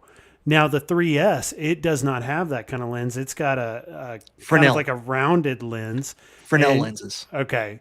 But once you get this one like on right and you've adjusted it and you've done everything, and it may take you a couple minutes to get it right. But once you do, I feel like it looks better when you get this one dialed in than the pancake lens does. But it does take a minute to get it adjusted right. And then, but over time, you get used to putting it on. And I also got the Elite strap now with the battery. And now it's not as hard to get it right on your head to make it look good. And I feel like the only negative I could say about the 3S is that it's a smaller lens. Like the resolution is smaller, so you're not seeing as much. There is definitely a black border around your eyes, looking like you're putting goggles on. But when you're playing like Batman and stuff, Batman's got his mask on. So it kind of feels like you're Batman even more so because you're like looking through the goggles, but that's how it would look for him if you were wearing his mask. So it doesn't bother me. I like it, and I save some money. I also like there's a button underneath the 3S, which allows you to go into the where you can see your room. Oh, the pass-through mode. Yeah, by the push of a button, which is really nice and convenient. Because like when I'm playing Walkabout and it's not my turn, I'll sometimes press that button and look around my room and like grab a drink or, sit down or, maybe like look at the TV for a minute or something. And I can do that with the push of a button on the 3S. So interesting. Everyone's going to have their preferences on what they like for VR. I'd say the best is just to, try it and see what you like. And then a lot of times if you get it at like Best Buy, Target, they'll let you return it within 30 days and you can get exactly what you want. But you said you've been playing Horizon? Yeah, love Horizon. Like, what a beautiful game. I watched a ton of coverage on like all the PlayStation 5 VR stuff before I jumped in and got it, and everybody was complaining about Horizon, saying, "Oh, it's just a tech demo. It's just a tech demo." I completely disagree. If it's a tech demo, it's got to be one of the coolest tech demos I've ever played in my entire life, because this game is super badass. Like, I've already taken down like Thunderjaw. I took down the fire breathing one there last night when I was playing. So having a lot of fun. There's a ton of climbing, but everything looks really good. I'm finally getting comfortable with the strap and understanding how it fits my head, because what you're supposed to do with this strap, like, I hate the design. of this because you're supposed to put it like right down on the back of your head and like, Uh-huh. awkward. And then what happens is I got this big fat load of fat right here. So every time I like crunch my head up like that, it pushes the headset up. So I can't really wear it exactly where they would suggest on that spot on the back of your head right there, right? Yeah, and I'm glad that you got it figured out finally because I know you were having problems Oh with it. man, so much. And I haven't had issues with it. You know how you have like the button on top of the headset that you bring the lenses out away from your face, and then you've got the tightening on the back. I've just got it all figured out where I can just simply put it on real quick now. And at first, I was having to do the eye adjustment. You know how there's there's an app you can go into and it'll watch your eyes and all that. And I would do that every time I put it on to make sure I was good. But now I've gotten so used to putting it on that I don't have to do that anymore. It's just I know how to put it on to make it look good. Yeah. And the Horizon game is incredible. Like the first 5 minutes or so of that game, it's like you're on a ride at Disney World or something. And then that's all I've really played is probably the first 10 minutes of it. Really looking forward to jumping into this game and playing it because it was by far the most visually impressive. Also, the other one that I really liked that I haven't got a chance to play much, just because I've really been scared to play it, is the Resident Evil remake, 4 remake. It's creepy how you're like walking around and you're opening doors and you know these zombies are going to jump out at you. That's kind of why I played Saints and Sinners all the way through, was to kind of prepare for Resident Evil because it's so much more realistic than Saints and Sinners. The zombies look more realistic. So I think I'm ready now, though, and I'll be jumping into that soon. Yeah, Resident Evil 4. I had on my Quest 2 Resident Evil 4 VR, but the remake, I got to go with the remake. I'm not going to go back and play the Quest, the Quest version now. I'm just going to play the remake on PlayStation 5. I love that they do that. Mm-hmm. I wish like Resident Evil 2 and Resident Evil 3 remakes had the VR mode as well, because those would be awesome games to play in VR. Oh yeah, I hope they make those VR modes for those games too. Yeah, because I'd played through all the Resident Evils in VR, and the good thing is the remake, the 4 remake, I haven't played yet. So my first experience in that game will be VR. Don't sleep on Village either. Apparently, like a lot of people, because again, I watched just like so much of this stuff before I bought these headsets.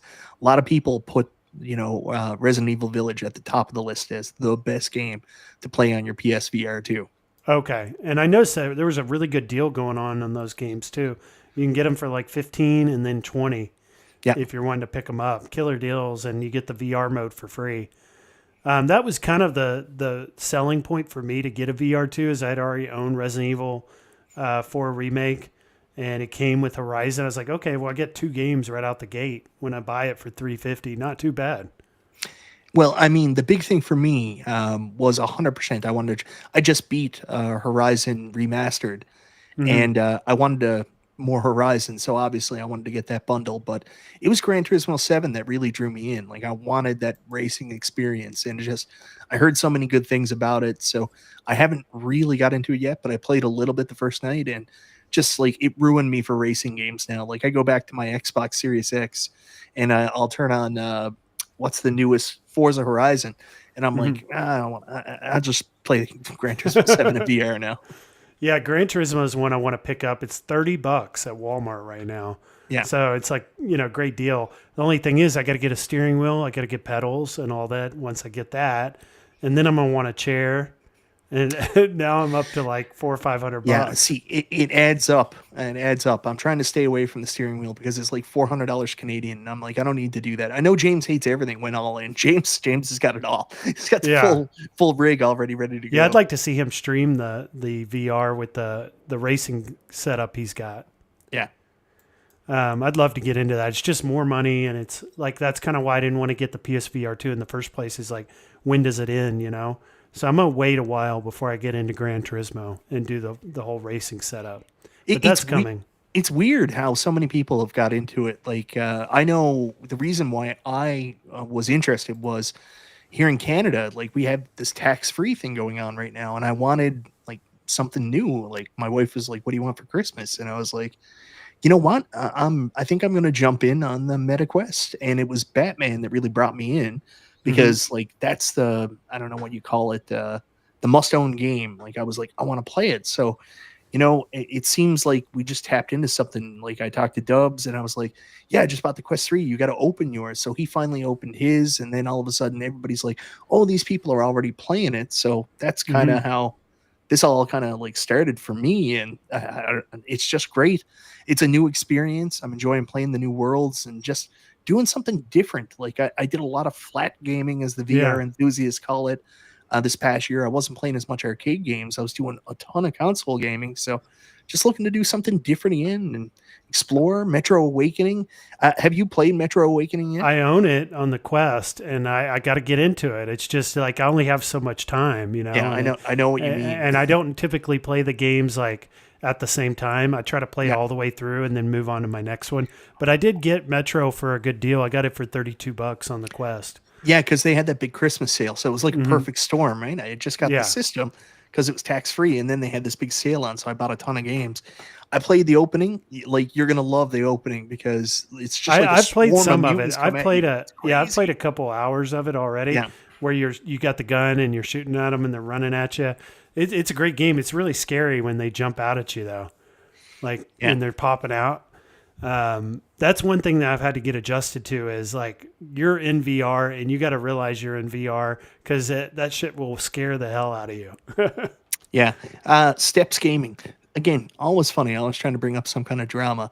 My wife is really into reading. So this Christmas, she got a pile of books. That's basically what she got for Christmas. Does she get as much cool shit as me? I don't think it's as cool, but you know, everybody has their own hobbies. Yeah, it's whatever people like, different stuff. And like I was posting my stuff over Christmas, and she was like, "Did your kids get anything?" And I was like, "Why would you assume that? I'm not going to show my kids gifts on Facebook." On my MG says, "Wake up, D-Love." He's still here. Oh, I'm here. I don't have the PlayStation VR, so I don't have any. Well, we're going to move back into some home arcade, at least some My Arcade. I wanted to talk about this Gamestation Go with you guys, kind of get your opinion on it. There's so much My Arcade we could talk about tonight, but I kind of want to keep it just to this one product because they've announced so much at CES. Also, this dates back to the previous year at CES. So this is the one I think is closest to being released. I think they've kind of finalized everything, and it hopefully will come out soon. But it's also the one I was most interested in is the Atari Gamestation Go. It's got the keypad. It's got a spinner. It's got a trackball. What do you guys think of this thing? It's not really for me. Like if I want to play like Atari games, I would rather play on like their what was it, the Gamestation Plus, or what is that called? Carl got it last year for Christmas. Yeah, the Gamestation. Yeah, the Gamestation Carl got last year. Like that to me speaks more to my the interest. remix or the what was it called? Gamestation Pro? It's called Gamestation.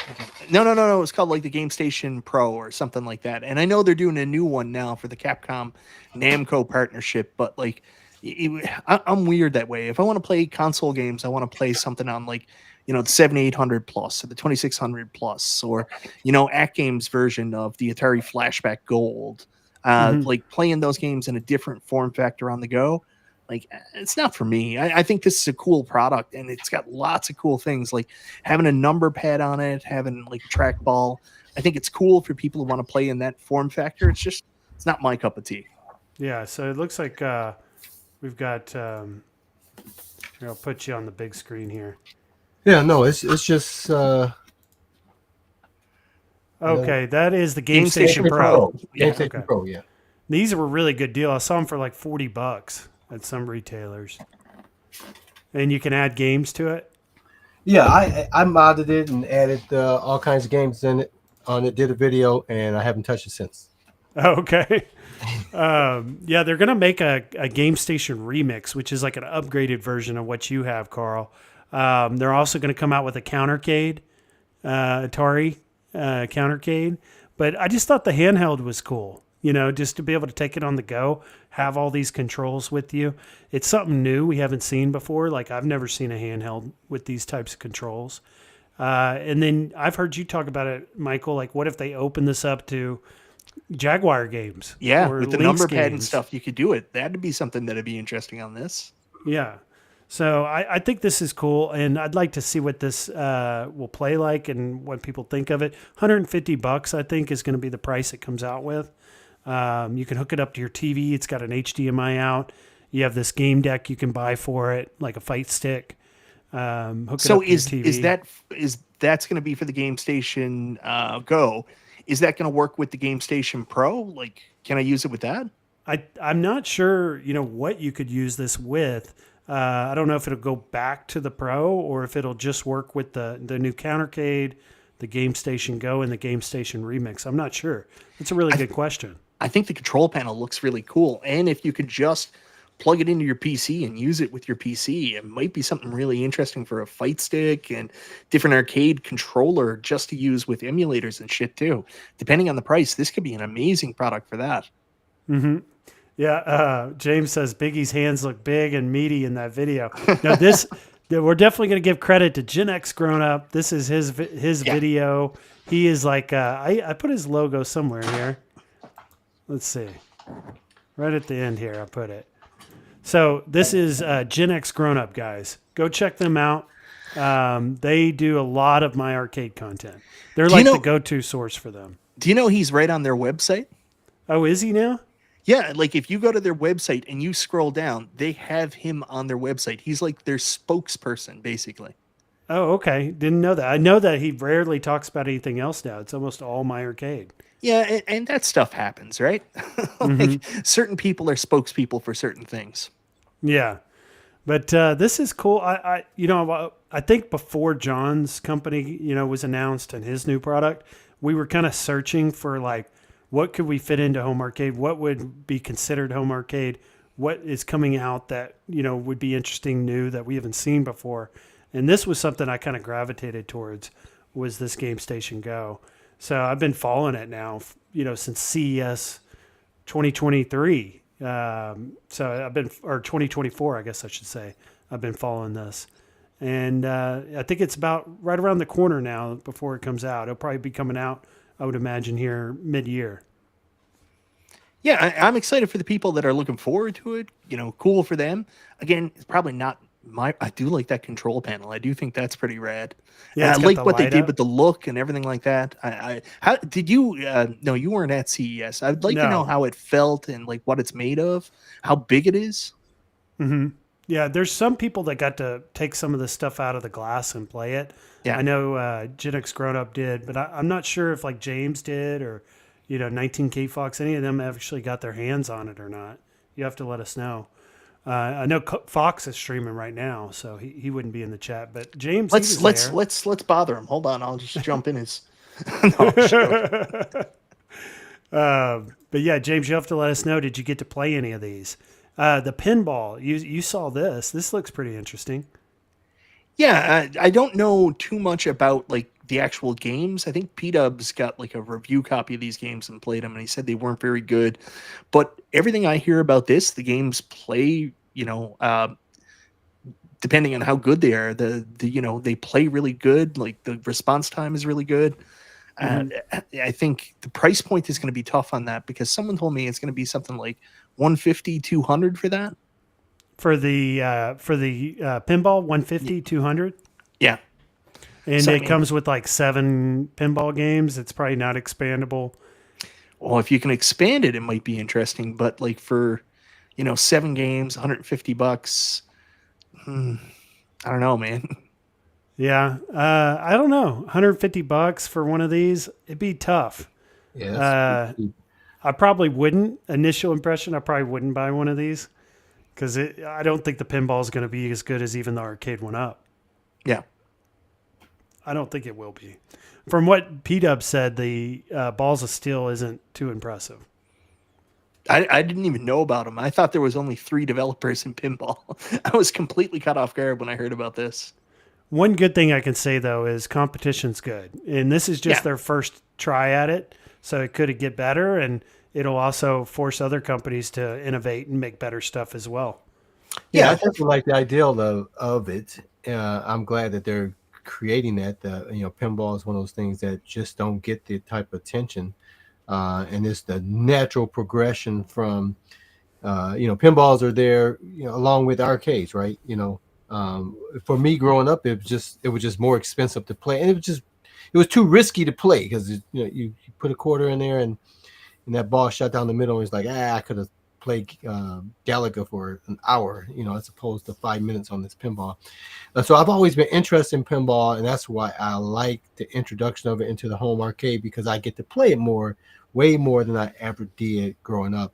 And so I really, when I go out and I see pinball tables, I play them now because I have so much more experience with them now. So I like the idea. I'm glad that they're creating this. I would love to see it once it comes out.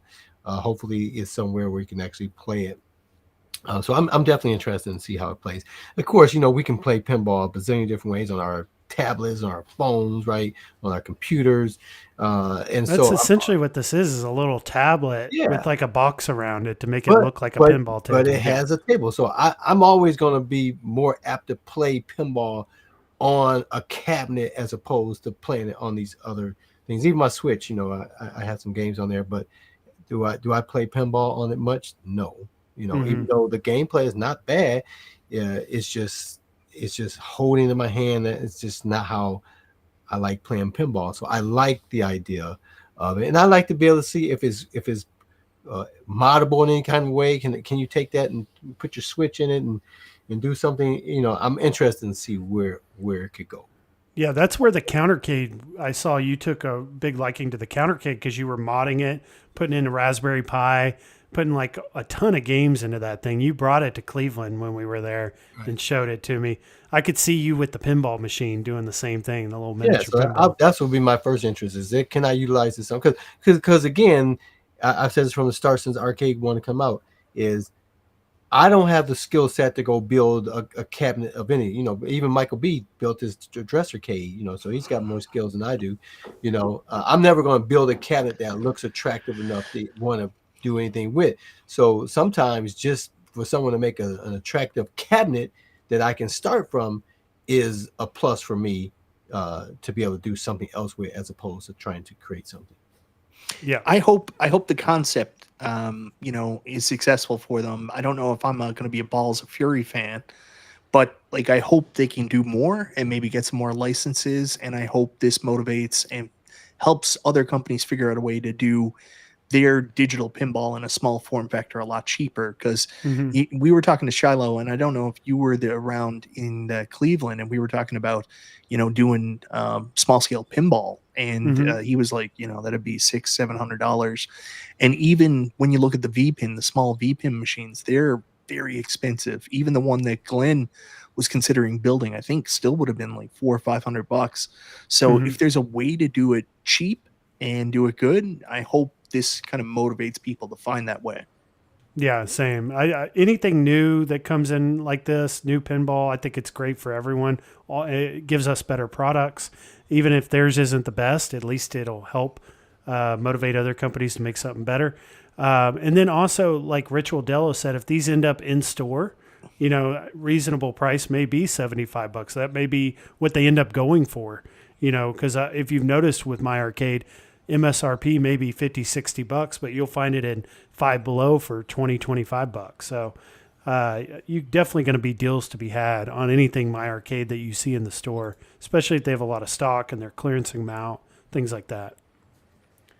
But last thing I wanted to talk about with you guys, kind of wrap up our stream, is the GRS FU, Glenn's Retro Shows, new arcade that's coming out. We got some really big information today that is actually breaking that we can talk about tonight in regards to that. And I saw Glenn in the stream earlier in the chat. I don't know if he's still here with us. Yeah, he just came in. He just came in to promote his own stuff and then left. But what are your guys' initial thoughts, like things you want to say about Glenn's FU starting out here with this segment? Well, we got to start with the name. I don't understand why you stick with that FU name at this. I don't think that's. You can come up with some different things. That's the only thing I don't like about it. Other than that, I'm excited for the concept of this. Like I said, I had the Build-A-Cade for over a year. Kept getting around. I'm gonna get around to building it, and I finally got around to doing it over the holiday here.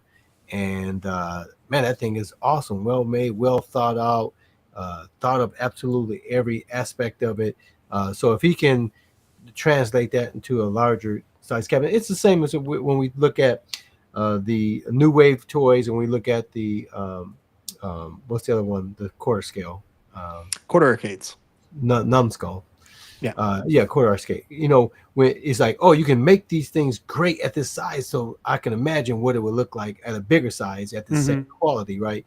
And so when I saw it, finally got the Build-A-Cade, and then he started talking about this FU version of it. I'm excited for where this is going. Yeah, I am too. I'm really excited to see what happens with this.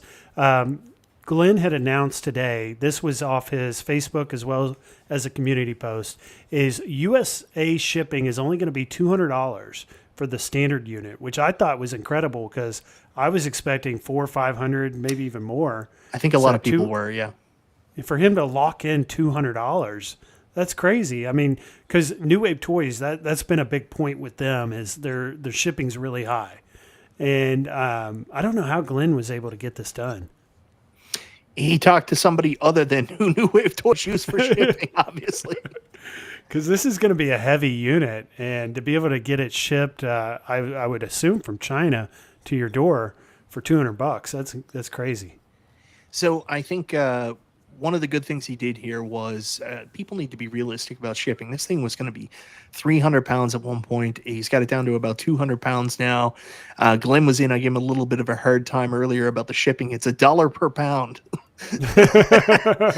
But this is comparable to what Unico's doing for the Nova Blast. So I think that's a pretty good indication that that's a good price point. Mm-hmm. Of course, here in Canada, I'm still worried about what the shipping's going to be. I'm hoping that they can match what Unico did with their shipping for the Nova Blast in Canada, which is around $350. I mean, this is still a lot of money for a flat packed shipped product. But then again, Glenn, this is not being sold through retail, and Glenn's not a major corporation, so it is what it is. I mean, we say only $200 for shipping. I'm sure there's going to be people that see that and be like, oh my God, I'm not paying $200 to ship something. Yeah, I think it's a really good price for what you're getting. And then if he's saying this comes in at $1,000 for the 19-inch screen, you're looking at $1,200. And then who knows about tax? I guess that's dependent on your state. You got a really nice arcade for like $1,200. And then if you do the 26-inch, the Unico monitor, it says this is for the standard unit, so maybe the shipping goes up a little bit for it. I can't imagine shipping would go up more for that. Like, I think you got to offer the same shipping. Yeah, I would hope so. But he did say there would be an increase, of course, in price for the 26-inch. You're probably looking, he said like $200 or something like that extra, but I would think it's going to be like $400 or $500 more. No. You don't think so? No, I think you're going under $1,000, and by under $1,000, I mean 1 penny under $1,000 for the standard Build-A-Cade, and I think it's going to be about $1,200 with the Unico monitor. Okay, and then there's word. Okay, the 19-inch moves. It's got a button you press, and it moves to do vertical games. But the 26-inch will also have the ability to take it out and move it. Yeah, I love that. Even if you could just set it up at the time, I thought that was a reasonable solution. But I'm so excited he eventually went back and did the 26-inch screen. Like, honestly, it was between this and the Nova Blast because I wanted something with that huge screen and a multi-cade form factor. So I think that's awesome that he did it. And, this is going to be my go-to multi-cade now for like a physical multi-cade in my home. Yeah. Especially since, like, I don't love the GRS Ultimate Control Panel. Like, I hate where he put the spinner. I know you can take the control stick out. I just think it's really awkward placement. Like, I'm not a big fan of that. But the fact that there's going to be additional control panels and you're going to be able to do additional things with it, this becomes a Swiss Army knife, because you can whip this control panel out. You get a classic Donkey Kong control panel for people who want that. You get, a racing cab, driving cab, flight stick, whatever the hell you want, whatever you can come up with can be this cab. So I just love that concept. Yeah, and like I've got the ultimate control panel on my iArcade. That's Glenn's product, But this, I think, is a little bit better. And like why I want to get this is that it does have those different control decks that you can swap in and out. It even has storage under it to put those in and hide them, keep them with the cabinet. So just awesome, the stuff that's coming together with this. Pre-orders are expected the end of month of February. So in about a month from now, we'll be able to pre-order this. Projected delivery date of June and July, so this summer. And we kind of briefly talked about this before the stream and how Glenn is trying to get this out right around the time that it appears so. He's trying to get this out around the same time as John D's iconic arcade. Yeah. Again, these are not competitive products. Like, I'm going to give away my show for Monday now, but like, I mean, should you buy one or the other, or, why not both? Like, there's nothing wrong with people. Some people want like, licensed art. Like if you ever run across Rob Kessel's the kind of guy like Paul, like he wants arcade recreations. And I mean, this is not going to be that. Sure, you can do the Donkey Kong, but that's not that. Then there's other people who are like, I don't give a shit about the art. I'm not a nostalgia guy. I just want something that's awesome, well built, and then plays like a million games. So there's people that want that. And then there's people who want both. I like both. I'm not one or the other. I love having my little arcade downstairs. I'm super excited to have that. But then I like having my office section up here where I have tinkering type stuff, like my Legends Ultimate, my TV with the control panel in front of it. Like I love every option. Yeah, and it's going to be hard, with all these products coming out right around the same time. You're going to probably have to make a hard decision. Do I get John's or do I get Glenn's? I'm probably not in the market for both. I'm going to have to make that decision come this summer, but I definitely want to get one of the two. And I guess it'll come down to whose is most impressive when it actually releases. What's the final product going to look like? What's the most impressive? And it would be hard, be hard pressed not to get Glenn's because just to the expandability, what you can do with it. I've got Glenn's products already. I can speak on the quality of it, but also like looking at this image, there's just so much work that still needs to be done to make it look impressive, like, visually. I think this is more so like looking at that Wonderland pinball earlier. When he sent this out, everything was prefabricated except for that circle. So that's something they just spray painted themselves. That's why there's such a stark contrast. When you see the actual unit, that's going to match, and you're barely going to notice that. Yeah. So, like I said, I'm not much of a pre-order person. I probably won't pre-order either of these, but I hope it gets a lot of support because I want to see these get made. And I want to buy one when they are finally coming out. And then this is an image, guys, of the different control decks. So you can get an idea if you're going to get the joystick and buttons with the trackball and the spinners, or you can like put a flight stick in there or do like the Akari Warriors controls. James has an Akari Warriors cabinet he made. With Glenn's, you could just, have a control panel you could throw in there and get that same kind of experience. And then is there that much demand for the Akari Warriors game? I don't understand. So, like, what games use that control panel? Akari Warriors. I'm not aware of any others that do. I'm sure there are. Heavy Barrel uses the similar control panel or control schematic, but like, like I gotta get that rotating joystick. I even play with it. Akari Warriors, obviously. What else? It's hard to come up with a couple games, but I'll find them. And you think he'll do like a steering wheel? He'll do like, what all do you think he could come of this thing or be an accessory for this? Well, I mean, the Star Wars yoke is obviously an easy one, and then that can apply to a bunch of games like we've already seen. The driving wheel is super easy to do as well. And like, I would love a racing cab that, is this size, 26-inch screen. Glenn's controls are always really good, except for his Star Wars yoke. Tron yoke, which I don't like at all, but everything else is awesome. Did you see the coin door on it? It's like a real coin door. Yeah. So now you're getting some actual real arcade parts on this thing. So there's some stuff. There are like 15 games, Midnight Resistance 2. There's some stuff where I'm like, Glenn, maybe don't go as crazy with that because we can save a couple bucks. The coin door was one of them. I think the coin door is awesome, but I'm like, Jesus Christ.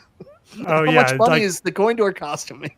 and the weight it adds to it too. It's like that could have been something you could have cut out, but Yeah. I'm happy he did it because that's going to be awesome having a real coin door. Because people will walk into your arcade, you got all these plastic fake faux coin doors, and you can show them the real thing. You'll have it. Also, there'll be like a bit LCD marquee available for it. It sounds like. I think that'll be extra. Yeah. Yeah. But the bit LCD marquee is awesome when it comes to a multicade because you don't get a lot of that nostalgia. So for the people that like that stuff, like, I mean, you look at this, you're not getting there's no nostalgia other than the game or maybe the controls if you have the right control panel. But when you can look up and see the marquee come across, you're like, oh, that's cool. It just takes you away from it for that quick enough time, right? Yeah. Yeah. And that's something else is like the artwork. That's a whole nother part of it too, is like creating your own artwork for it, which you'll hopefully get through like Zabo's Arcade or Buy Stuff Store and make that part of it yourself. I think some people will do that. Unless I do a Nintendo cab, I'm not really interested because like the cab has such a weird, distinct shape. Like I could buy Robotron artwork, but I don't have a Robotron cab. So you're just going to probably keep it black? Yeah, I'll probably just keep mine black if I go with the 26-inch screen and maybe get a bit LCD marquee. But like, I'm not buying a weird shaped cabinet and putting art on it. You know what I mean? Yeah, I see what you're saying. And probably a lot of people are going to do that. They're just going to keep it black because it's a multicade. Yeah. And then once you put one artwork on there, it's like, do you really need artwork on a multicade? Yeah, not really. Yeah, and it leaves it open to what people want to do with it, which I like. He's not going to go with some type of multicade artwork on it or anything. Yeah, like, do you like the art that came with the Build-A-Cade, the original one, the stickers and stuff, Carl? No. I don't either. Yeah. At all. So, I'm glad that they have it and it's included with it. You know what I mean? But you don't have to put it on. Right. But yeah, I like it just as it is without it, just black. Like I said, anytime, like my at Games ALU or what's the cabinet called? Is that ALU? ALU, yeah. Yeah. ALU. Legends. ALU, the ALU. I'm not a fan of the side art. I'm not a fan of the kick plate art. You know what I mean? The games list. You know what I mean? So just the regular black cabinet would have been fine for multi-cade because I actually like the HD that they brought to Sam's a little better because it's got the black bezel and the black game deck, and I kind of like that a little better. Yeah, and so if it's popular enough, these third-party vendors will make templates available for if you want to put whatever you want on it. So you're never going to satisfy everybody with any art that you pick on a multi-cade, and that's why most places that sell multi-cades will give you an option to put, and that's where one of the prices of it comes in at, right? Because you're going to be able to put the art that you want on it, and they'll work with you to do it. Because if it doesn't look the way you want it, you're not going to want it. Yeah, he wants everybody to get what they want, and this way he can. And I think Glenn's doing it the right way, not offering anything, just selling it this way. You do it with it what you want, and I think that's the route to go. Well, also, it's a waste of money for Glenn to go out and pay an artist to develop artwork for it or go out and get licensed artwork. Like, not everybody's going to want that, so just screw it. Like, we benefit from that because he didn't put any money into it. Yeah, and I love Glenn and like what he's doing for the community with this, trying to keep it under 1,000. He said this is a product for the community. Glenn said that, and also John has said that for the Iconic Arcade. It's a product for the community, and I love seeing this after a year of like nothing for Arcade went up, and we had no idea this stuff was coming, and it's just been a huge surprise for us. Well, we knew Glenn's was coming. I mean, Glenn keeps talking about it. He comes into people's streams.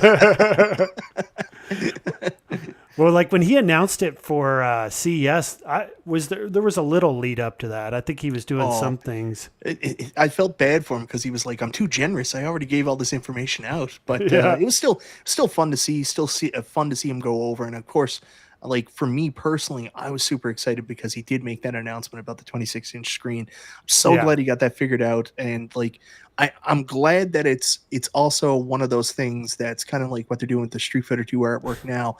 Like, I know I bitched and moaned so much about it, but like, that's what you have to do. Like, if you don't like something, you don't just say, yeah, it's great. it's great because I love Glenn. Like, you got to be honest with people about the stuff you like. So he's coming out with this, and for the people that like the 19-inch, doesn't impact them at all, right? So you can buy one or the other, and hopefully, like the Street Fighter 2 art, the people that pre-ordered are the ones making the decision on that. So if everybody who pre-ordered likes the original art, they still get the original art. So I like stuff like that. And they asked for feedback. I mean, that's why they made it available. They're trying to make this cabinet for the people, by the people, of the arcade community. And one example is when iArcade, they started off with a Kickstarter program, and the initial cabinet that they presented was hideous. I still wasn't 100% fan of the shape of the way it is now, but I have the Double Dragon version, but this is light years above what they were trying. They were going to promote. They were promoting in the Kickstarter, and I definitely wouldn't have wanted it. But they listened to us and said, "Okay, this is more of a European type of cabinet, or a Japanese feel. I would try and make it more of the American arcade style, which gave it more mass appeal than it would have been without it. I still did like the fact that it didn't have a marquee, light up marquee, but I can live with it this way. I would have never purchased it. What a shame, man, because the iArcade was such a cool fucking device. And sorry for swearing on your stream, Daniel, but it was so well built. Like, it was one of the best machines to actually put together. When you get all the parts, you were like, it felt so different than everything else you put together. It felt more quality. Yeah. And I just wish they could have got the game support. I know now, like, thanks to Glenn and like Mystery Encoder, people can add whatever games they wanted to. But man, I miss those every weeks of us getting a new game and something to be excited about. I miss like the height of when iArcade was doing cool stuff and the possibility, the potential. It just sucks that they just couldn't get there with games, and it just for whatever reason fell apart. Whether it was people blocking licenses or John spent way too much money on that stupid phone app, I don't know. Yeah, I love my iArcade. I'm so happy I bought one before they went out of business because it's a great multi-cade. Only thing I'm missing is I have the one like yours, Michael B., and I wish I had the gold with the marquee. And that's kind of what Glenn's FU will be for me, is kind of like what the gold would have been for me. I would still have my gold today if Glenn, I think somebody could have gave me more transparency and clarity about, because if you remember, I kept my gold for a long time, and we were waiting for Mystery Encoder to come out with a mod so you can mod it. Yeah, and it didn't look like they were ever going to do it. They didn't look like they were going to be able to get the gold done. And I just got frustrated. And with Glenn, it wasn't clear if you were going to be able to do the switch back and forth mod unless you got his Ultimate Control Panel. And the only reason I pre-ordered his Ultimate Control Panel, because I didn't like it, was the fact that I was doing it for the KVM switcher. And I was looking at the price, and the shipping on Glenn's control panel for me was like $170. So I was like, do I really want to spend $500 before I even, to modify this to be, and I was just like, I'm done. But if it could have came out earlier and sensible, I would still have my gold today.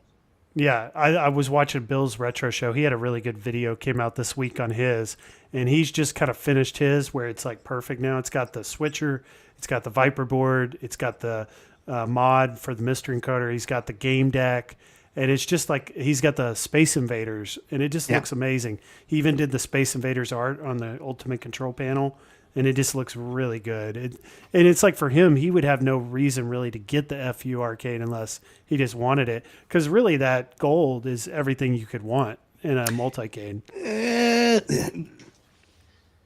The controls are really close to the edge. Yeah. that's the only, there's no way of getting around that. Like, I'm a palm leaner, and everybody makes fun of me for it. And like when I play the iArcade, like my palm is resting over the edge and stuff like that. So yeah, that would be my only downside. And the you get less of that on the Legends Ultimate. Oh yeah, the Legends Ultimate. There's about this much space between the ledge and your actual hands. Like Legends Ultimate is, when it first came out, And when the community was still really super behind it, like it was awesome because all those games were available through OOS files. And I'm not a tinkerer, so like I don't want to go through and make the OOS files myself. Like that's a lot of work. So like people were making like sauce and stuff like that, and you could just get like a big download. You had everything you wanted. Community's kind of backed off at games lately, which really sucks because like that's one of the things that sells it is you just buy this thing and then like you just go, what's up, guys? I just bought a Legends Ultimate. And everybody's like, that's awesome. Here's a million games. They're already working. You don't got to do any programming. It's awesome. You know, I have all the games through CoinOps on mine, but I always play the stock games because it's so easy to load the stock games and play those. Like, I don't like the menu for CoinOps and all that. It takes too long to load. And well, it's the Raspberry Pi thing, right? Like the multicade thing is, you know, if you're an Arcade 1-Up fan, like you got 10 games to choose from. It's pretty easy to choose which game you want. But when you go into like CoinOps, there's like 18,000 games there. So you got to scroll through everything. I go to my most played is where like most of my games are. So there's only like 15 or 20 games I scroll through, but I understand what you're saying.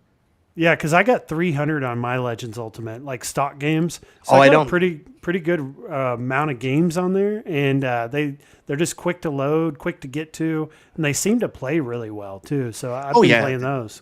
There's nothing wrong with the emulation or how the games are done. At Games did an excellent job with the games. It's just like the quality of the games.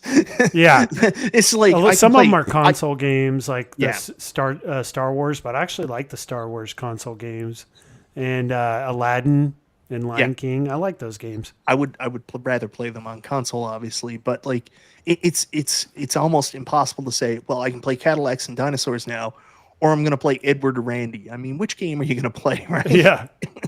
Yeah, if I'm playing Cadillacs and Dinosaurs, I'm playing it on the iArcade with the BOE that I swapped out. I got the My Stuff Store BOE, and it looks and plays so good with that 4x3 screen. That's the only thing with the Legends Ultimate, it doesn't have that screen.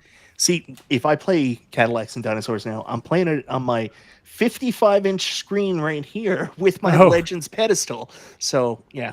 I got to get one of those pedestals because I've got the Legends Pro. I just don't have the pedestal. X Arcade is really interesting now because a lot of people have picked those up, that new pedestal they have. Because you can switch it from like a pedestal down to like a candy cab setting too, and then just plug into your PC. So if you've already got a good setup, like I don't know if you heard, but they sell these hard drives from China with 1 million games on them, so you can just play that right away. Yeah, that X Arcade, that's a whole nother stream. I haven't actually got it tapped into talking about that yet, but I'm looking forward to getting into some discussion on that as well. Been seeing a lot of people reviewing theirs, and they're look really cool. I think there's a lot to go talk about with that, and VR, being able to hook up your Quest, and there's just a whole show I think we could talk about X Arcade and what they're doing. And plus, apparently, if you buy an older X Arcade, you can make a really ugly arcade with 19K Fox blueprints. Oh, yeah, I saw that. Oh, man. Well, all right, guys, this has been a ton of fun. We're at over 2 hours, so we'll go ahead and wrap it up. But we've covered quite a bit between Alice Goes to Wonderland, that Kickstarter, Media 1-Up, and their iconic arcade, Switch 2 games list, VR talk, Gamestation Go by My Arcade, and Glenn's FU. We've talked about a lot tonight, guys. This has been fun. Thanks, man. Yeah, I'm glad because if I had gone out to watch these games, there's no way I would have been back. Yeah, we got work in the morning. But next week, or no, it's the week after next is the Super Bowl, and a lot of people call in after the Super Bowl. I take that day off. I'm off tomorrow, and I'm off the day after the Super Bowl. Those are automatic days off for me. Yeah, a lot of people do. It's almost become like a holiday here in the United States after the Super Bowl. Yeah. But, this is cool. I'm glad you guys joined me. Anything you guys want to leave everyone with, like anything coming up on your channel or anything you want to share? Well, I did the video this earlier because a lot of people was asking me about how to, do the NFL Blitzmas, add more games. So I did a video on that. Did you ever have the Blitz cabinet? I never had one. I want to get one now that they have the mod, though. Oh man, with the late hits, it's a lot of fun. It was a lot of fun. Period. That's one of my favorite cabinets. When people come over, it gets tons of views on that. I'm sorry, play time on that. but I just show people how to add the games, and I don't know how to go out and find the games and put them on individually and things like that. I've tried. That's not where my talents are. But I know how to go get the ones that people have vetted, and so that's what I was able to show people how to get the games on and how to have all of them on there just and show, like Michael was saying. Yeah, it's one thing to have all these games, but you need to be able to control what is displayed on it. And so I show people how to add the games, but only display what you want. And that's this Blitz video that just dropped 9 hours ago? Yeah. Okay, I'm going to check that out. I haven't watched it yet, but I'm interested in getting a Blitz cabinet. I've been looking at them on Facebook Marketplace. Unfortunately, people are selling them for like $400 or $500. I haven't found a good deal on one yet. It's a shame. You should have went to Ollie's when they were on sale. Like I know. I wasn't going to get this cab. Like I had no interest. I hated the art on the side.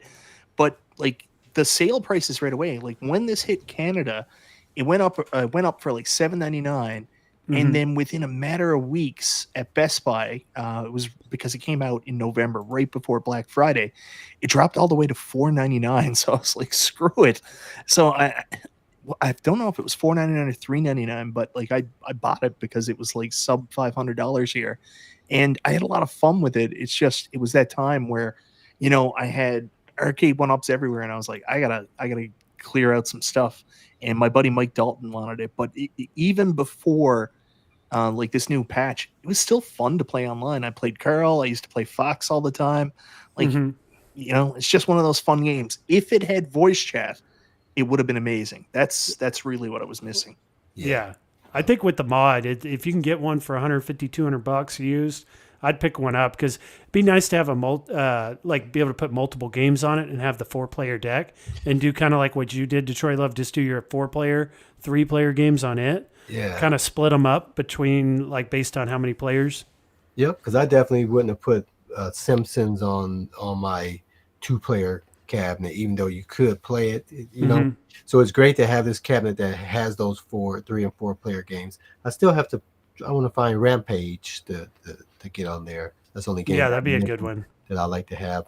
But yeah, it's a fun cabinet, and just being able to add those games on it makes it increase in value for sure. I got it for I think like $3 something. I initially bought it from Sam's Club, and then they dropped the price immediately, and I took it back and got the smart. I think I just got the difference. I didn't have to take it back. I can just get the difference from Sam's Club. So that worked out perfectly. But yeah, that's definitely a cabinet I definitely wouldn't get rid of at all. Yeah, if everyone only knew that was coming, because a lot of people ended up selling theirs. They probably regret it now. But what about you, Mike B? You got anything coming up on your channel we need to know about? Nah, I never ever, when I'm given this opportunity, I never talk about myself. I always tell people to go check out Cool Toy. Go check out Cool Toy. Well, if you guys want to check out some of the best live streams, Michael B does them on Monday night. His chill and chat's really good. He also has these. And he has one on Wednesday night. I don't stream that much, Carol. And then your news videos. I always enjoy watching your news videos when those come out. You had one that dropped yesterday on the $199 Iconic Arcade. I thought that was really cool. Yeah, it's fun when you can talk about that stuff. And like the fun thing about doing it with videos, and like people forget this about YouTube. Like, here's the thing. Like, I can make a video about it and then talk to other people in the comments and stuff like that about the stuff I'm interested in. Or I can go try to talk to my wife, who's like, I really don't give a shit. So that's why YouTube's so fun. Like, it's so hard to meet people that might be interested in the same things you are, right? Right. Yeah, I miss doing those news videos. I've done a few of them myself, and they've been successful, but they just take me so much time to prepare and do them. I think you probably have a process down. Oh, yeah. Where you can knock them out. I'm just not that efficient yet. Well, I can't even do that lately. Like, my wife recently has gone back to work, so I'm home with the kid, so I haven't been able to do them as much because I'm home with the kid. I'm also working, and my wife never got home there the other night until 9 o'clock. So my news videos have slowed down quite a bit. Yeah, I love catching them when you do them, and you're definitely still pumping out some content even with the less time you have. Because you had your pole position drop this week, too. That was a good review. Yeah, that was fun. Again, not a huge My Arcade guy, but they really got it right on that. Me and Carl both like that little product quite a bit. Yeah. that is, I like I said, the only other my arcade I have is that Atari Gamestation Pro, and it was fun modding it, but it's decoration. It's on display. Yeah. I don't use it, but that pole position it's on display as well. But that I'll pull that thing out. That is fun. That's a cabinet that I've always the music, you know, and the catchphrases for it. When I hear those, I'm literally back in Yeah. arcades. You know, so that is worth it for whatever price it was. But I'm glad it's actually fun to play. Again, I wish the quality of the cabinet was better, but it doesn't take away from the game. I mean, for $50, like you get what you pay for with that one. Oh yeah. Yeah. The only I'm just thing is- happy to hear the gameplay's good on it and it's fun. Oh, it is really, really good. Sound is good. Screen is good. Like, if you look past, like, it's just in a Plastic. good sturdy plastic box. It's actually a pretty decent experience. The only thing is, it's really hard. Like, it is a difficult racer. Like, there is no error at all allowed in this. Like, if you even bump into another car slightly, you blow up. Yeah. Tough game. Right. Yeah. Well, cool, guys. This has been a lot of fun. Thanks for joining me. Also, everyone in the chat, everyone who's watched tonight, thanks for supporting the channel and being here tonight, hanging out with us. If you guys are rewatching this, definitely hit the like, leave a comment. Let us know what you liked about the stream tonight. And we'll all catch Mike B. Are you going to be streaming tomorrow? Yep, that's the plan. Okay, we'll catch you then. And then the two of you will be on Super Game Room Dudes each Friday, so we'll be seeing you there. For sure. I love you, Carl. All right, guys, you have a good night and a good start to your week, and we'll see everyone in the next one. Talk to y'all later. Bye-bye.